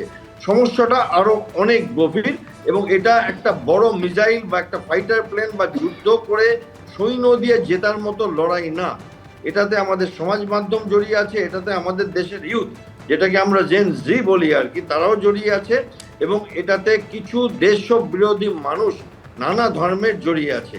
এবং সেইখানে আমার মনে হয় যে আমাদের সিস্টেম এখন আমূল পরিবর্তন করবার দরকার এবং বিশেষ করে কিছু নিয়ম কানুন। কারণ দেখুন, দায়িত্ব নিয়ে বলছি, বাংলাদেশ থেকে যারা আসতো তাদের এখানে কাগজপত্র বানিয়ে দেওয়া হতো, বহুবার ধরা পড়েছে তারা এবং বলেওছে তারা মুখে। অনেক লোক এসে ভোট দিয়েও যেত, অনেকে ভোটের প্রচারও করতো। তো এখন এইগুলোর জন্য নিয়ম কানুন বানানো দরকার যে যারা এগুলো ধরা পড়বে তাদেরকে কঠোর শাস্তি, মানে তা সেটা মৃত্যুদণ্ড হতে পারে, যাবজ্জীবন হতে পারে, না হলে আমরা এই ঠেকা দিতে পারবো না। দাস যেটা বলছেন সিস্টেমের বদল দরকার। তবে দেখুন, বেঙ্গালুরু থেকে জঙ্গি সন্দেহে এবার গ্রেফতার করা হয়েছে উত্তর 24 পরগনার বাদুরিয়ার বাসিন্দা আশাফুল মল্লিক। এই আশাফুলের বিরুদ্ধে ঠিক কি কি অভিযোগ রয়েছে একবার দেখুন এই প্রতিবেদনে। শুক্রবারই কলকাতা পুলিশের এসটিএফ এর সঙ্গে যৌথ অভিযানে পাকিস্তানের আইএসআই এর চর সন্দেহে 3 জনকে গ্রেফতার করেছে পশ্চিমবঙ্গ পুলিশের এসটিএফ। এই অবস্থায় এবার বেঙ্গালুরু থেকে জঙ্গি সন্দেহে গ্রেফতার করা হলো এ রাজ্যের আরও এক যুবককে। ধৃত উত্তর 24 পরগনার বাদুরিয়ার বাসিন্দা আশাফুল মল্লিক। ইতিমধ্যে ধৃতকে নিয়ে চাঞ্চল্যকর তথ্য দাবি করা হয়েছে বেঙ্গালুরু পুলিশের তরফে। সূত্রের দাবি, ধৃত বছর 25-এর আশাফুল মল্লিকের সঙ্গে পাকিস্তানের জঙ্গি সংগঠন তেহরিক-ই-তালিবান পাকিস্তানের সদস্যদের যোগ রয়েছে। টিটিপির জঙ্গিরা এই আশাফুলকেই ভারতে সন্ত্রাসবাদী কার্যকলাপ চালানোর জন্য প্ররোচিত করেছিল। কিভাবে ধৃত আশাফুল মল্লিকের খোঁজ পেল বেঙ্গালুরু পুলিশ? দায়ের হওয়া এফআইআর অনুযায়ী 11ই আগস্ট বেলা 12টার সময় এই আশাফুল মল্লিকের সম্পর্কে তথ্য আসে। বলা হয়, এই যুবক নাশকতামূলক কার্যকলাপ চালানোর প্রশিক্ষণ নিতে পাকিস্তানে যাওয়ার পরিকল্পনা করছেন বলে সন্দেহ করা হচ্ছে। এই খবর আসার কয়েক ঘন্টার মধ্যে আশাফুল মল্লিককে আটক করে জিজ্ঞাসাবাদ শুরু করে পুলিশ। সেই জিজ্ঞাসাবাদেও চাঞ্চল্যকর তথ্য উঠে আসে।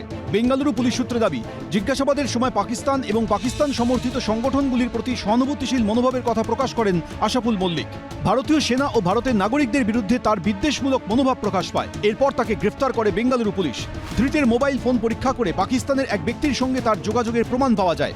সূত্রের দাবি, সেই ব্যক্তির মাধ্যমেই জঙ্গি সংগঠন টিটিপির সঙ্গে আশাফুলের যোগাযোগ তৈরি হয়েছিল। টিটিপির সদস্যরা ধৃত এই যুবককে ভারতে নাশকতামূলক কাজ চালানোর জন্য প্ররোচিত করে। এর বিনিময়ে আশাফুল মল্লিককে অর্থ এবং পরিবারের লোকদের দেখভালের প্রতিশ্রুতি দেওয়া হয়েছিল বলে জানতে পেরেছে পুলিশ। বর্তমান সোশ্যাল মিডিয়ায় পাকিস্তানের পক্ষে প্রচারের সঙ্গে যুক্ত ছিলেন ধৃত এই যুবক। কেমন গতিবিধি? ভালোই ছিল, একটা শিক্ষিত ছিল, কিরকম গতিবিধি হতে পারে? ও ভালোই ছিল। ওকে তো পাক জঙ্গি গোষ্ঠীর সাথে যোগাযোগ থাকার অভিযোগে তাকে তো গ্রেফতার করা হয়েছে। কখনো এটা হতে পারে না, এটা নিশ্চয়ই মনে হচ্ছে ফাঁসানো হয়েছে। আশাফুল মল্লিকের বাড়ি উত্তর 24 পরগনার বাদুরিয়ার উত্তর যদুরহাটি অঞ্চলে। পরিবার জানিয়েছে, বিএ পাশ করে একাধিক সরকারি চাকরির পরীক্ষা দিলেও সফল হননি এই যুবক। 2025-এর শেষের দিকে বেঙ্গালুরুর একটি সংস্থায় নিরাপত্তারক্ষীর কাজ করতে শুরু করেন। তার বিরুদ্ধে ওঠা সব অভিযোগ অস্বীকার করেছে পরিবার। পুলিশ তো বলছে আপনার ছেলে নাকি জঙ্গি সংগঠনের সঙ্গে যুক্ত আছে। সেটা পুলিশ যদি বলে তা আমি কি করে জানবো বলো? কোনোদিন যুক্ত থাকবে না আমার ছেলে। তদন্তকারীদের আশঙ্কা, পাকিস্তানের হয়ে ভারতীয় সেনার বিরুদ্ধে প্রচার চালানো, সন্ত্রাসবাদী কার্যকলাপের পরিকল্পনার সঙ্গে যুক্ত থাকতে পারেন ধৃত এই যুবক। পার্থপ্রতিম ঘোষ, সমীরণ পাল, এবিপি আনন্দ। খুব অল্প সময় আলোচনার জন্য সুমন রায়চৌধুরী। ভারতবর্ষ তথা বিশ্বের সর্ববৃহৎ জাতীয়তাবাদী দলের প্রতিনিধি হিসাবে আমি সবসময় চাইব দেশের নিরাপত্তা অক্ষুণ্ণ থাকুক।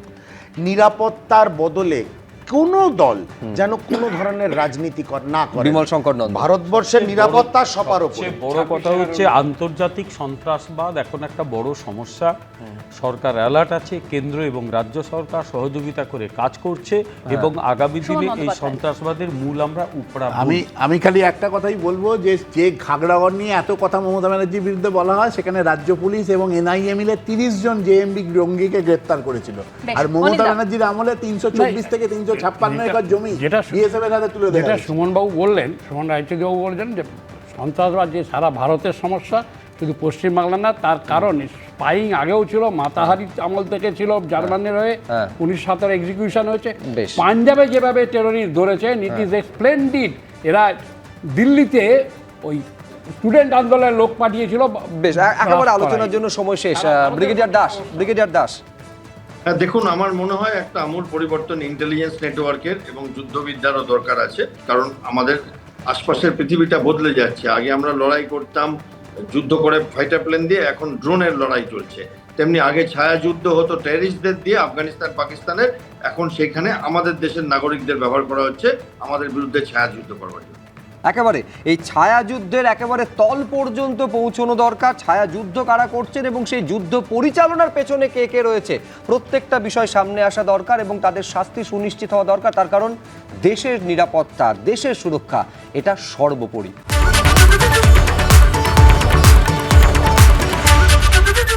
এবিপি আনন্দ, এগিয়ে থাকে, এগিয়ে রাখে।